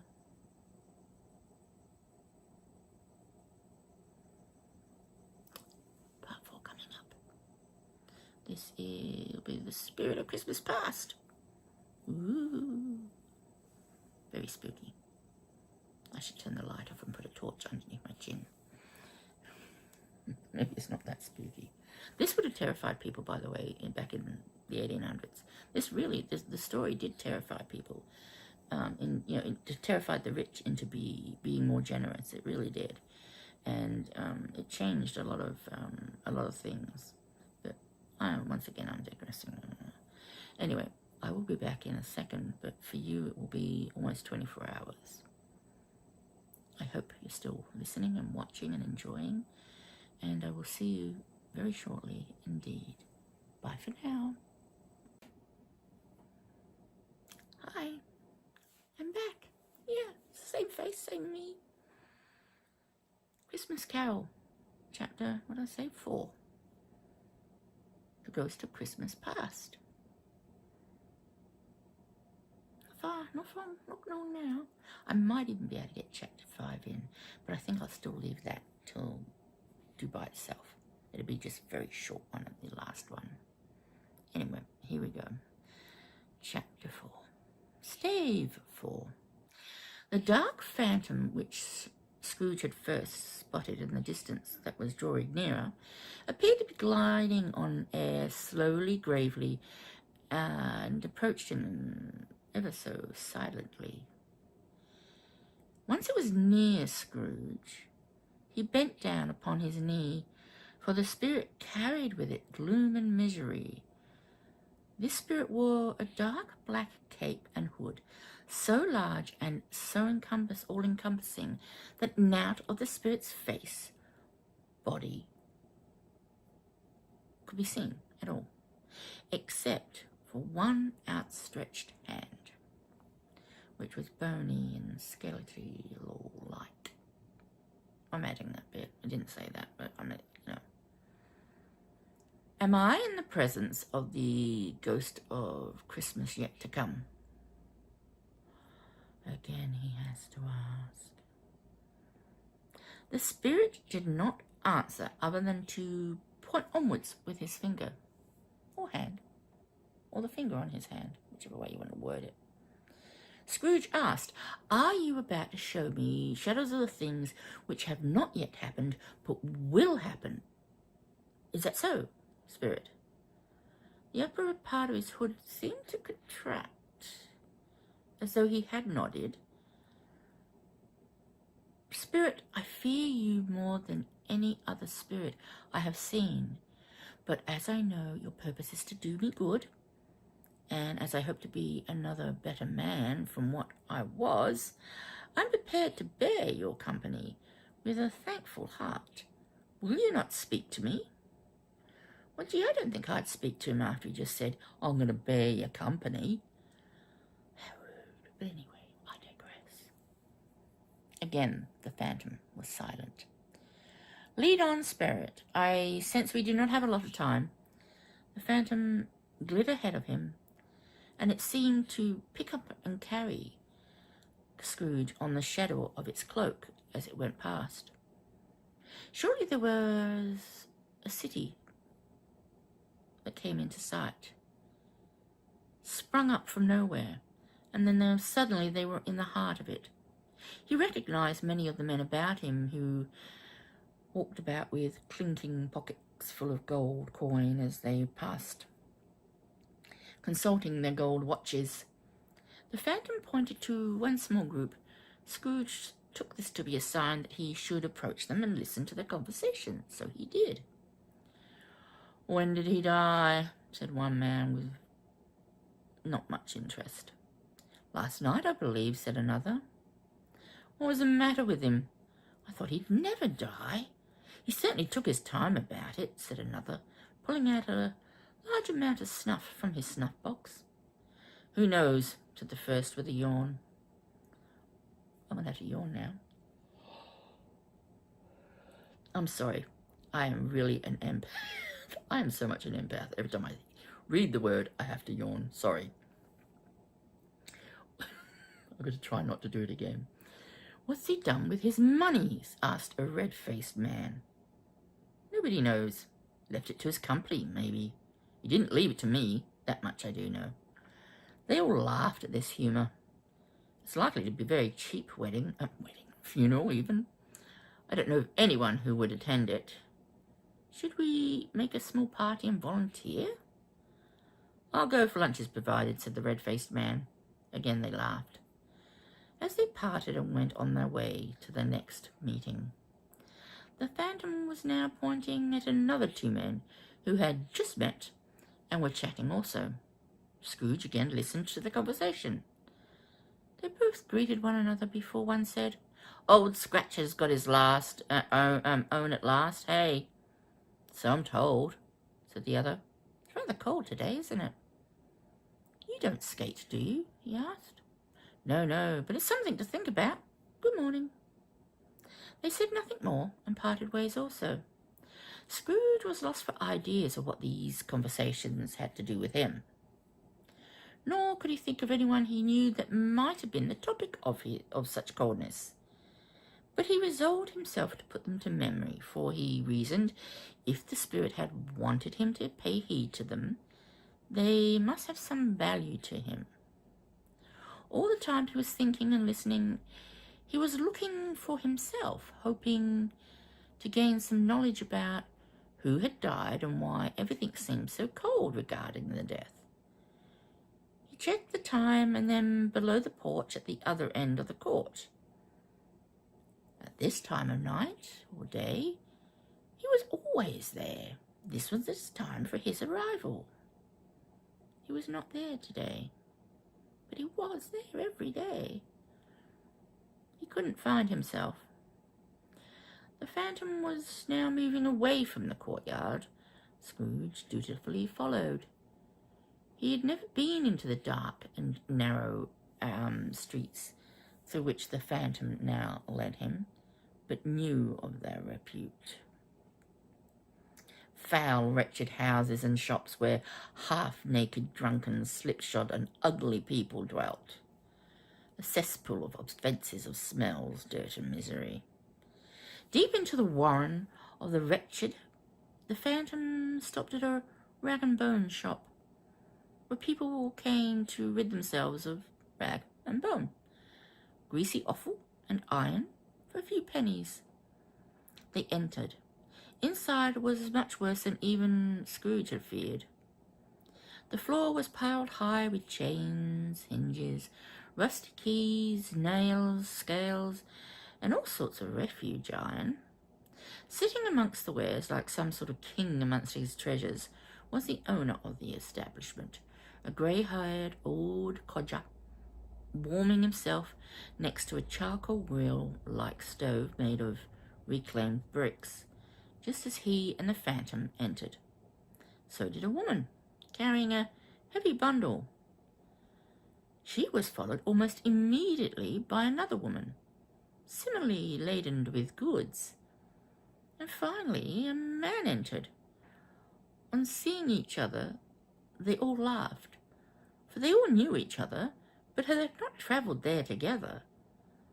"Well, you couldn't have met in a better place," said old Joe, the owner. "Come into my parlour. Yes, a fine place for an undertaker, a charwoman, and a laundress to meet." So these are the three people that have just entered the room.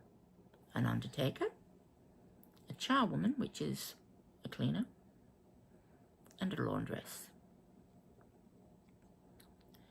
The three were discussing why they were there, acknowledging that they probably knew why each other was there, and determining that there was nothing wrong with them being there after having done what they had done, obtaining their items in the all-decided ways which were not exactly legal, but were not immoral or unethical. In view of who it was that they had unburdened. The next determination was to decide who should go first. None much cared, least of all Joe, but the man who came in determined that a lady shouldn't be made to unburden herself, exposing herself, as it were, to the others as a thief.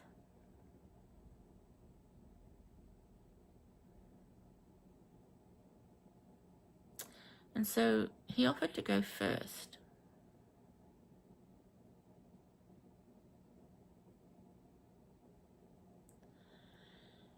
Sorry, that was a long pause. In his way, he would put the ladies more at ease by sharing his finds first. He didn't have much to offer, though. His plunder was not extensive. A seal or two, a brooch, a pencil case, and a pair of sleeve buttons. Old Joe scrutinized the items closely, and one by one he chalked the price up on the wall, toted them up, and turned to the undertaker. He said, "That's your account, and I won't give you another sixpence, even if I were boiled for not doing it. Who's next?" Mrs. Dibbler, the laundress, was next. Sheets, towels. A little wearing apparel. 2 old-fashioned silver spoons. A pair of silver tongs, sugar tongs, and a few boots. Scrooge assessed her items and added up the total, much as he had done with the undertaker. "I always give too much to the ladies," he said. "It's my weakness, and that's how I ruin myself. That's your total, and if you ask for another penny, I'll be so insulted I'll remove half a crown." Attentions now turned to the charwoman and her very, very large, heavy bundle. Joe had to get on his knees to help untie it, as it was tied with a great many knots. Finally, he managed to free from the bundle a large and heavy roll of some dark stuff. "What do you call this?" said Joe. "Bed curtains," came the polite reply. "You're not telling me you took 'em down with him laying there, are you?" "I am. Why not?" "Oh, you were born to make your fortune, and you will certainly do it," Joe said. "Well, I certainly shan't hold back my hand when I can get hold of anything in its grasp by reaching out. For the sake of a man like him. Careful, Joe, now. Don't you go spilling oil on his blankets." "You took his blankets too," said Joe. "Who else's do you think? It's not like he'll catch a cold now, is it?" She laughed. "I hope he didn't die of anything catching," Joe asked with concern. "Don't fear, Joe. I'm not so fond of the old codger's company that I'd hang around him for such things if he did." Seeing Joe pull out a white shirt, she continued, "Now that you must check over very, very carefully indeed, Joe, for you'll not find a hole, you'll not find a threadbare on it anywhere, not a single blemish is on that shirt. It's the best he had, and it is of fine quality too. They'd have wasted it if it weren't for me." "Wasted it how?" "Fools only put it on him to be buried in, but I took it off him again. Calico is good enough for him, and he can't look any uglier now than he did when he was alive." Scrooge had listened to the entire dialogue in horror. He viewed all 3 of these people with disgust and disdain. Worse, what obscene demons they were in his mind, plundering a corpse. The woman was laughing as Joe brought out a flannel bag of money, paper money, notes, and gave her the spoils for her deeds. Scrooge was now speaking to the phantom. I see, I understand now. This case of this sad, unhappy man might be my own, and if I do not change my ways, as is my intention— my goodness, what is this?" The phantom had moved him to another place, the room of the unfortunate dead man, who lay on a 4-poster bed, missing its curtains and rings, covered by a mere ragged sheet. Although the room was dark, Scrooge could see that the phantom was pointing to the head of the deceased man. It was covered so carefully, yet it would only need the slightest touch to dislodge the sheet to reveal the face. Scrooge thought about it, but had no more power to remove the sheet than he had to dismiss the phantom at his side. Again, the phantom pointed at the head. Scrooge could hear cats scratching at the door and rats scratching in the walls, all wanting to get inside the room of the dead. Why they wanted in, Scrooge knew but dare not admit to himself. He did not want to imagine, and all he wanted was to be so desperately out of there. Spirit, I know what you wish for me to do, but I tell you I do not have the power within me to do what you're asking. Please do not press me further. Take me instead to a person in this town who felt emotion caused by this man's death. The phantom obliged, and instantly Scrooge found himself in a room with a woman pacing the floor. Stopping each time she reached the window to look out before continuing her trek across the floor. Her children were nearby, and although they might have sensed her anxiety, they had no knowledge of its cause. She was clearly expecting the imminent arrival of somebody whose visit was of huge importance to her. At some length of time, a knock did come to the door, and she hurried to it to find her husband. There was an unusual expression across his face, a sort of delight, of which he felt ashamed and struggled to express. He sat down for his dinner, which the wife had been keeping warm for him, until she finally couldn't stand it any longer and said, "Is it good news or is it bad?" Bad. No, good." "Oh, I don't know," he replied. He was wrestling with his emotions. "Well, are we to be ruined?"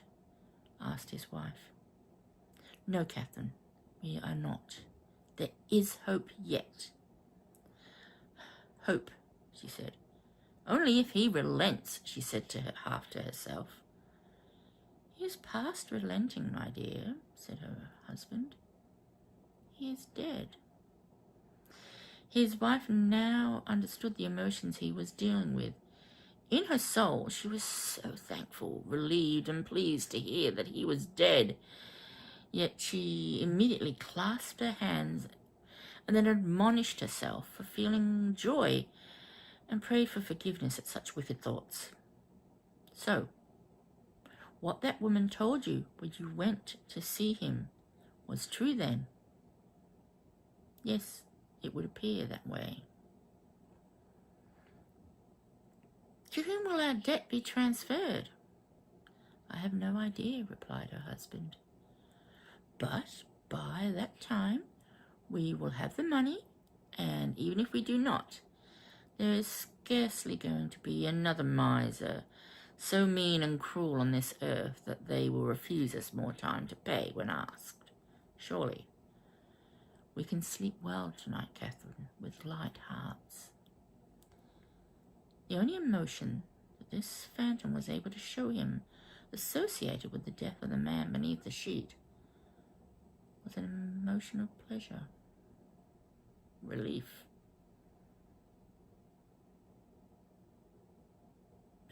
"Let me see some tenderness connected with a death spirit, or I shall never be rid of this scene from my mind and the image of that dark chamber."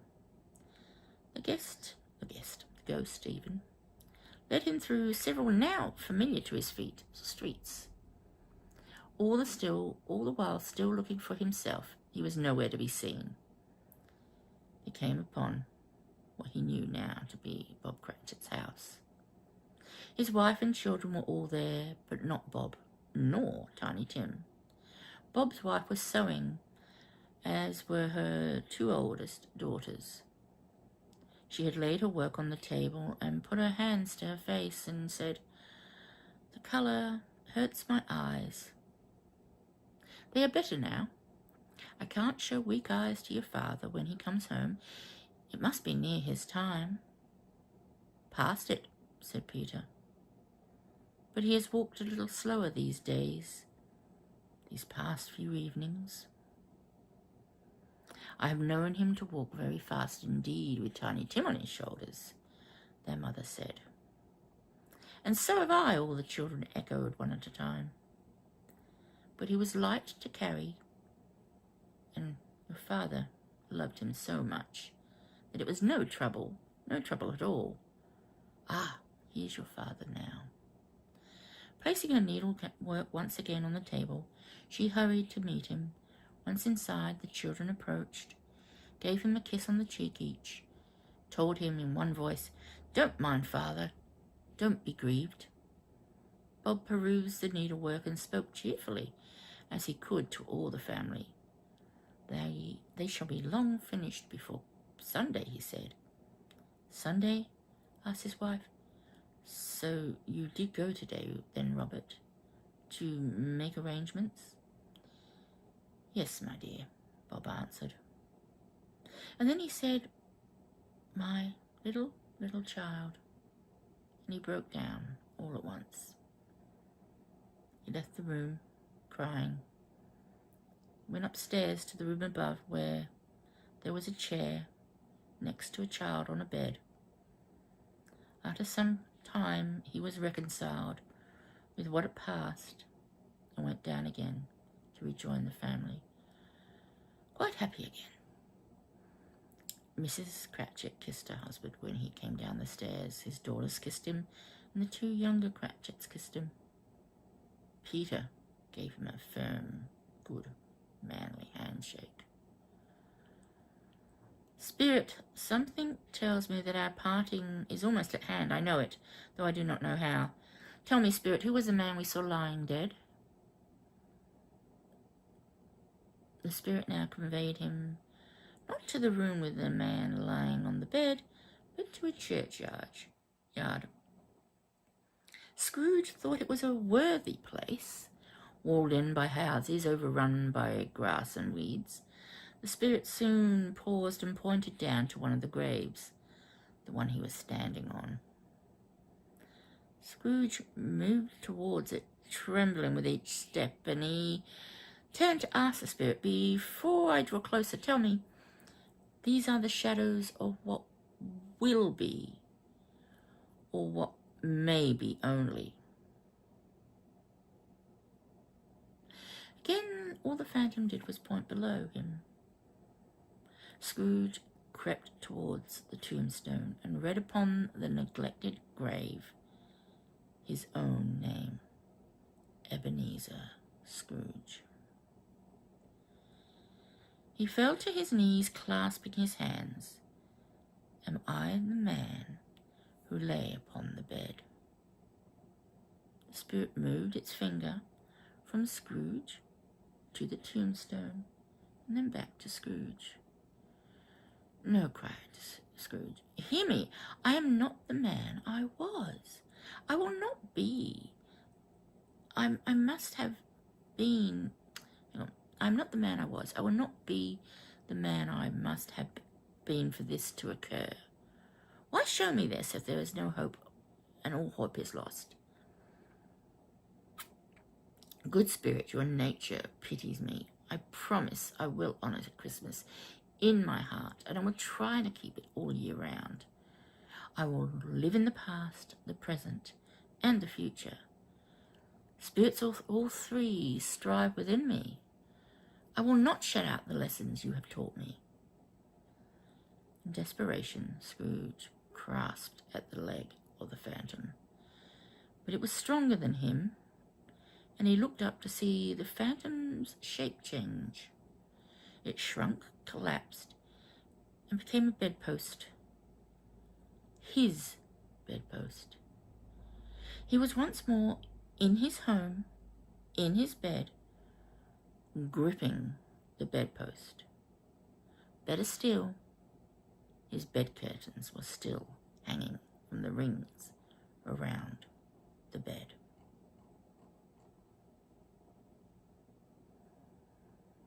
Very short chapter. But I will wait until tomorrow for the finale.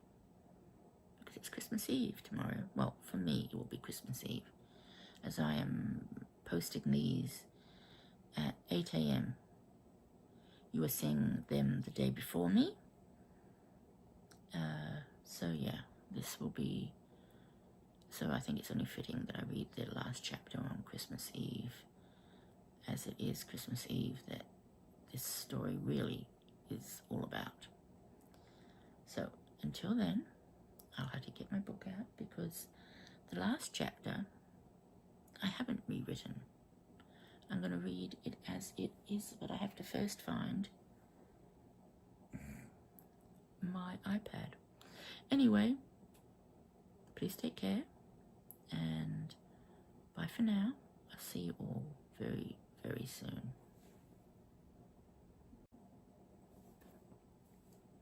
Hi, it's me, Sam, in case you've forgotten. And I'm here with chapter 5. The end of it, it's called. Yes, the bedposter was his very own. The bed was his own. The room was his own. And happiest of all, the time before him was his own, to make amends in. I will live in the past, the present, and the future, Scrooge repeated, as he scrambled out of bed. The spirits of all three shall strive within me. Oh, Jacob Marley, heaven and all the Christmas time be praised for this. I say it on my knees, old Jacob, on my knees. He was so fluttered and so glowing with his good intentions that his broken voice could scarcely answer to his call. He'd been sobbing violently in this conflict with the spirit, and his face was still wet with tears. They're not torn down, he cried, holding on to his bed curtains again with his arms. They're not turned down, rings and all. They are here. I am here. The shadows of the things that would have been may be dispelled. They will be. I know they will be. His hands were busy with his garments all this time, turning them inside out, putting them on upside down, tearing them, mislaying them, making them parties to every kind of extravagance. I don't know what to do, cried Scrooge, laughing and crying at the same breath, and making a perfect fool of himself with his stockings. I'm as light as a feather. I'm as happy as an angel. I'm as merry as a schoolboy. I'm as giddy as a drunken man. Merry Christmas to everybody, and a Happy New Year to all the world. Hello here, hello there. As he frisked into the living room? Frisked? Danced? I don't know. So this is why I rewrote them, but I wanted this one to be... I'm just going to read it as it is, because I think it has more. It's the most important chapter, so I'm going to shut up and keep going and just pretend that we all know what they're talking about. He had frisked into the sitting room and now was standing there perfectly winded. There's the saucepan, and there was the gruel in it, cried Scrooge, starting off again and going around the fireplace. There's the door by which the ghost of Jacob Marley entered. There's the corner the ghost of Christmas present sat. And there's the window where I saw the wandering spirits. It's all right. It's all true. It all happened. Really, for a man who had been out of practice for so many years, he had a splendid laugh. A most illustrious laugh. The father of a long, long line of brilliant laughs.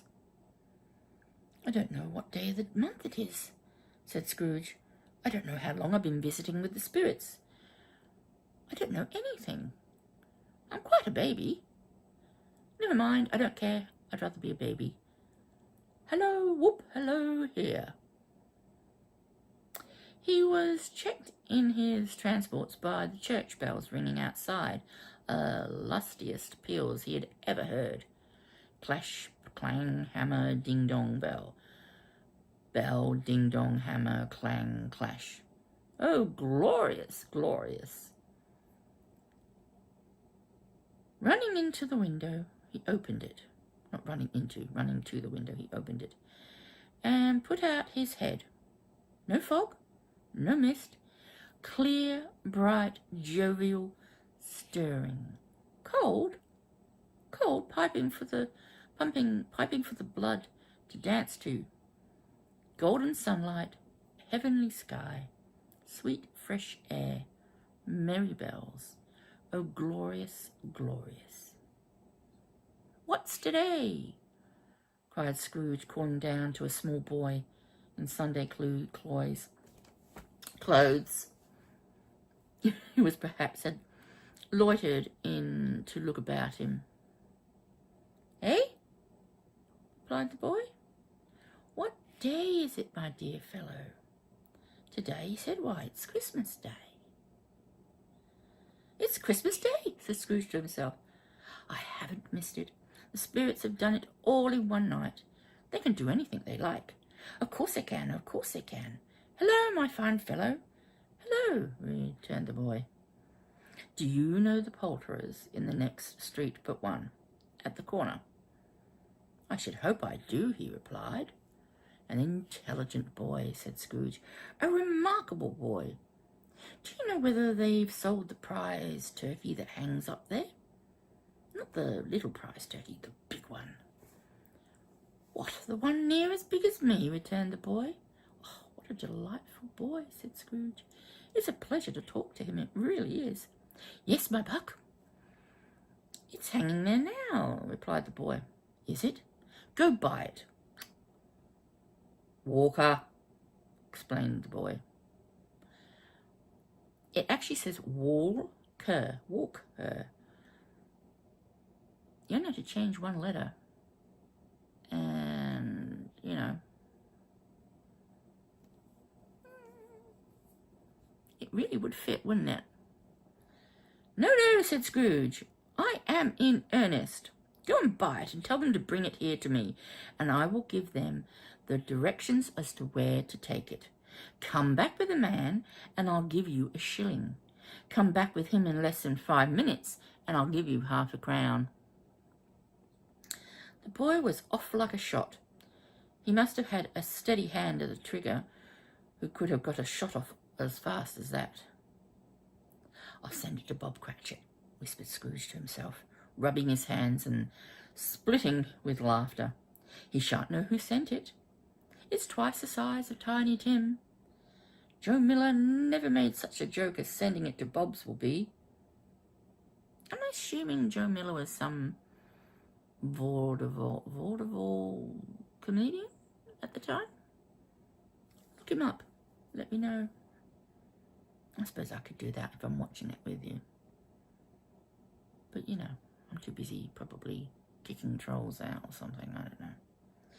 The hand in which he wrote the address was not a steady one, but he wrote it anyway, somehow, and went downstairs to open the street door ready for the coming of the poulterer's man.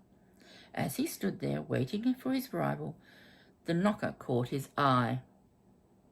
I shall love it as long as I live, said Scrooge, patting it with his hand.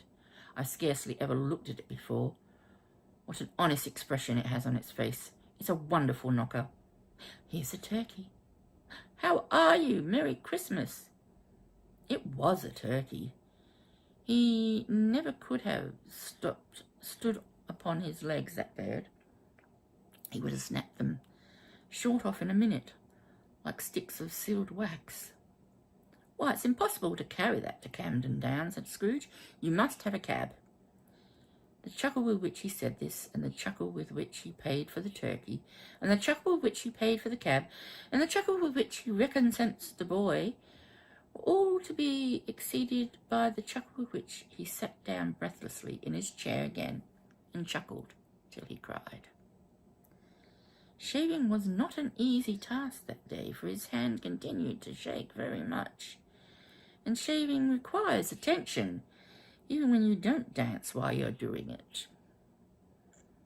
But if he had cut the end of his nose off, he would have put a piece of sticky plaster over it and been quite satisfied. He dressed himself all in his best, and at last got out into the streets.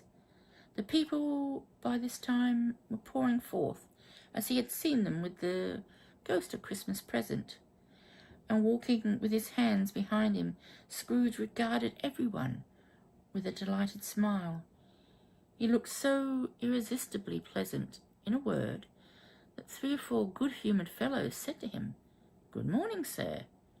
A Merry Christmas to you." And Scrooge said often afterwards that all of the blithe sounds he had ever heard, those were the blithest in his ears. He had not gone far when, coming towards him, he beheld 2 portly men, who had walked into his counting-house a day before, and said Scrooge and Marley's, I believe. It set a pang in his heart to think how this old gentleman would look upon him when they met again. But he knew what path lay straight before him, and he took it. "My dear sir," said Scrooge, quickening his pace, and taking the old gentleman by both hands, "how do you do? I hope you succeeded yesterday. It was very kind of you. A Merry Christmas to you, sir." "Mr. Scrooge," he said. "Yes," said Scrooge, "that is my name, and I fear it may not be a pleasant name to you. Allow me to ask your pardon, and will you have the goodness—" Here Scrooge whispered in his ear. "Lord bless me," said the gentleman, as if breath was taken away. "My dear Scrooge, are you serious?" "If you please, not a farthing less. A great deal of many back payments are included in it, I assure you. Will you do me that favour?" "My dear sir," said the other man, shaking hands with him, "I don't know what to say to such a—" "Don't say anything, please," said Scrooge. "Come and see me, will you? Come and see me." "I will," cried the old gentleman, and it was clear he meant to. "Thank'ee," said Mr. Scrooge. "I'm obliged to you, and I thank you 50 times. Bless you."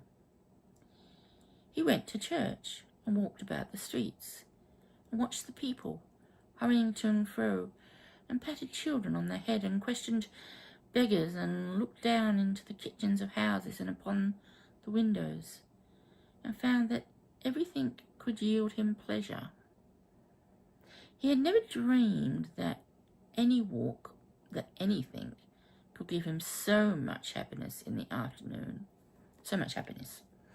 In the afternoon, before he had the courage to go up and knock, but he made a dash and did it.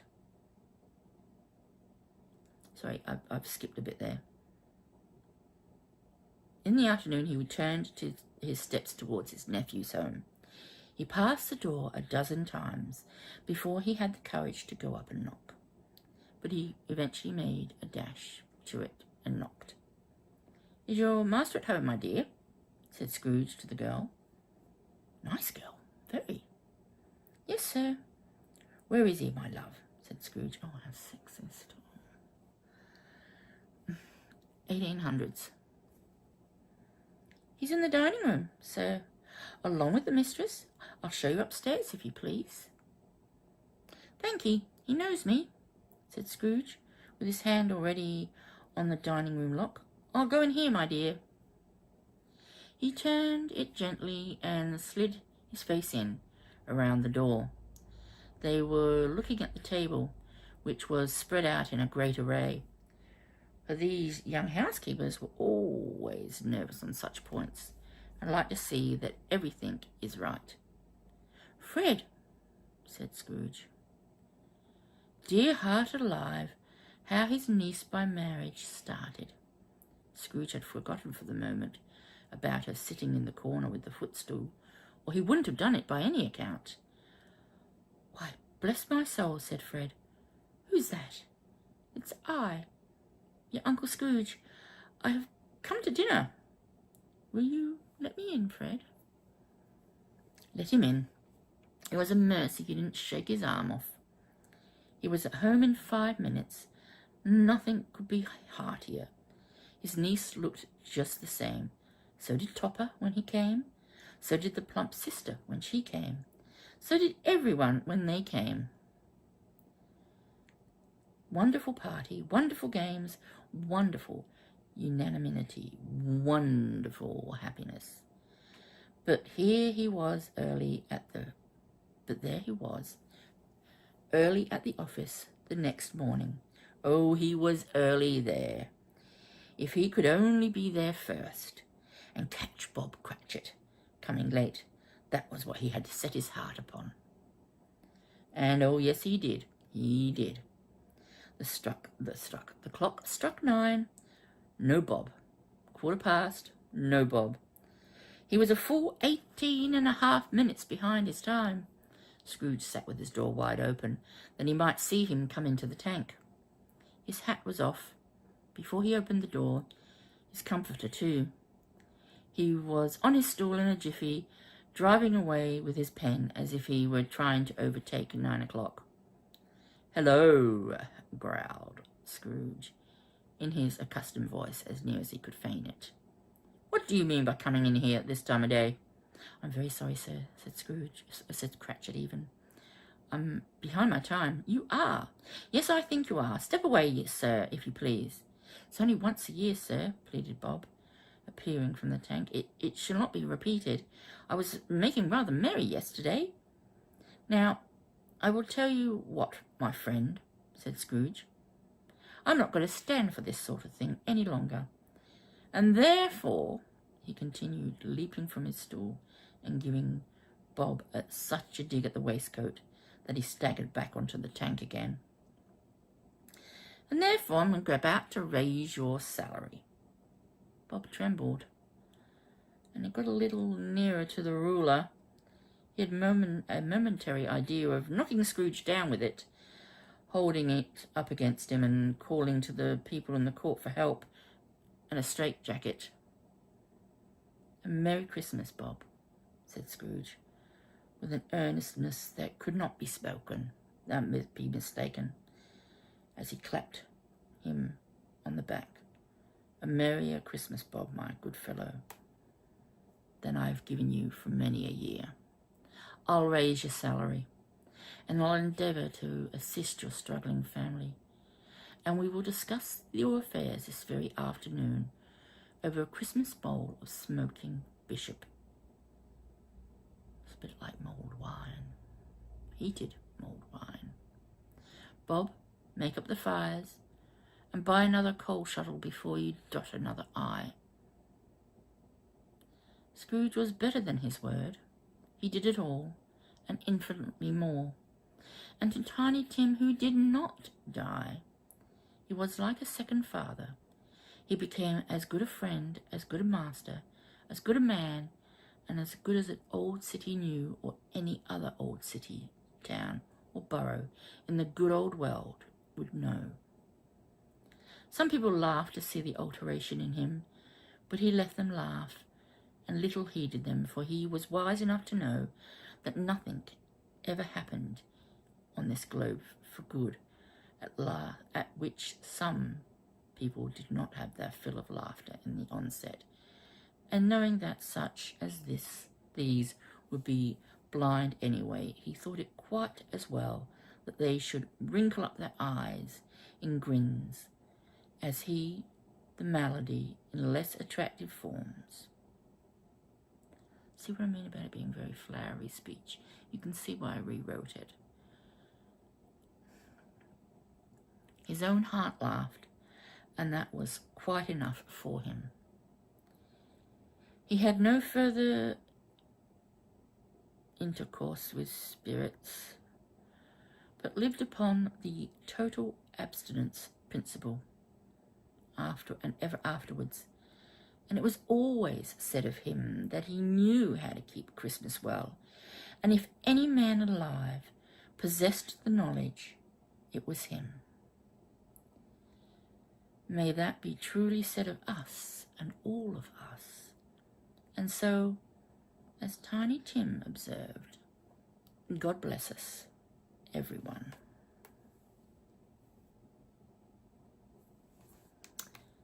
That's it. Very short, I know, but very worthy to give it its own day, its own time. I've really enjoyed reading this to you. I hope you've enjoyed my interpretation or reading of it. And that it's been interesting, enjoyable, entertaining, or whatever. I'm going to wish you all a very Merry Christmas at this stage. So very Merry Christmas to you all. And a Happy New Year, but I'll see you before the New Year anyway. Ta-da for now. Please take care. Don't drink and drive. Be safe. Hug your families. Oops, battery ran out. Hug your family, hug your friends. Don't drink and drive. Have a brilliant Christmas. Enjoy just having a day of family, friends, whatever. If you're alone, please reach out to everybody and anybody you can. I know Michael from MDL Crochet is doing a 12-hour live from midday Christmas Eve to midnight Christmas.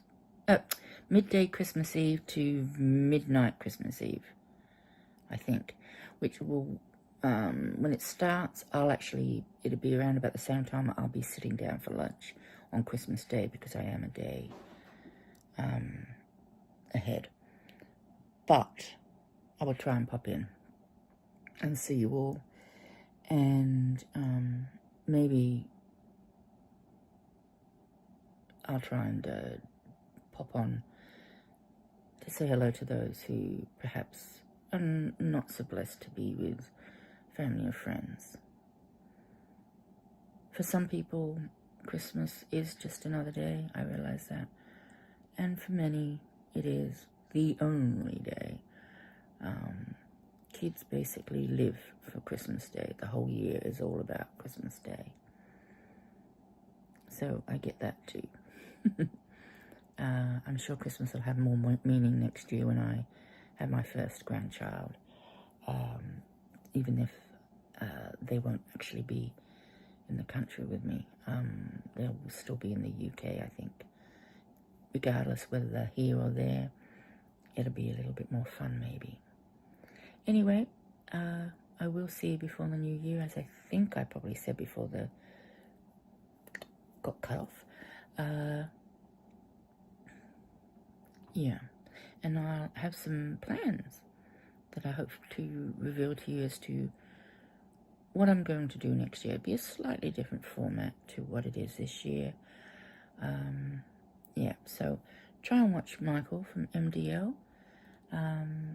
He's going to try and keep people entertained for that Christmas Eve period.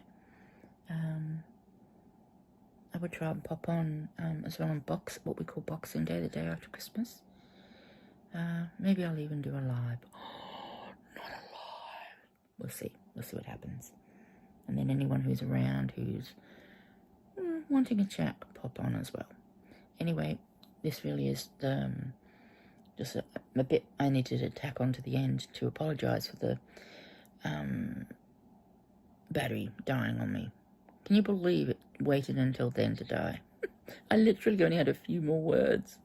Anyway, I'm going to say bye for now, everybody. Please take care, and I will see you very, very soon.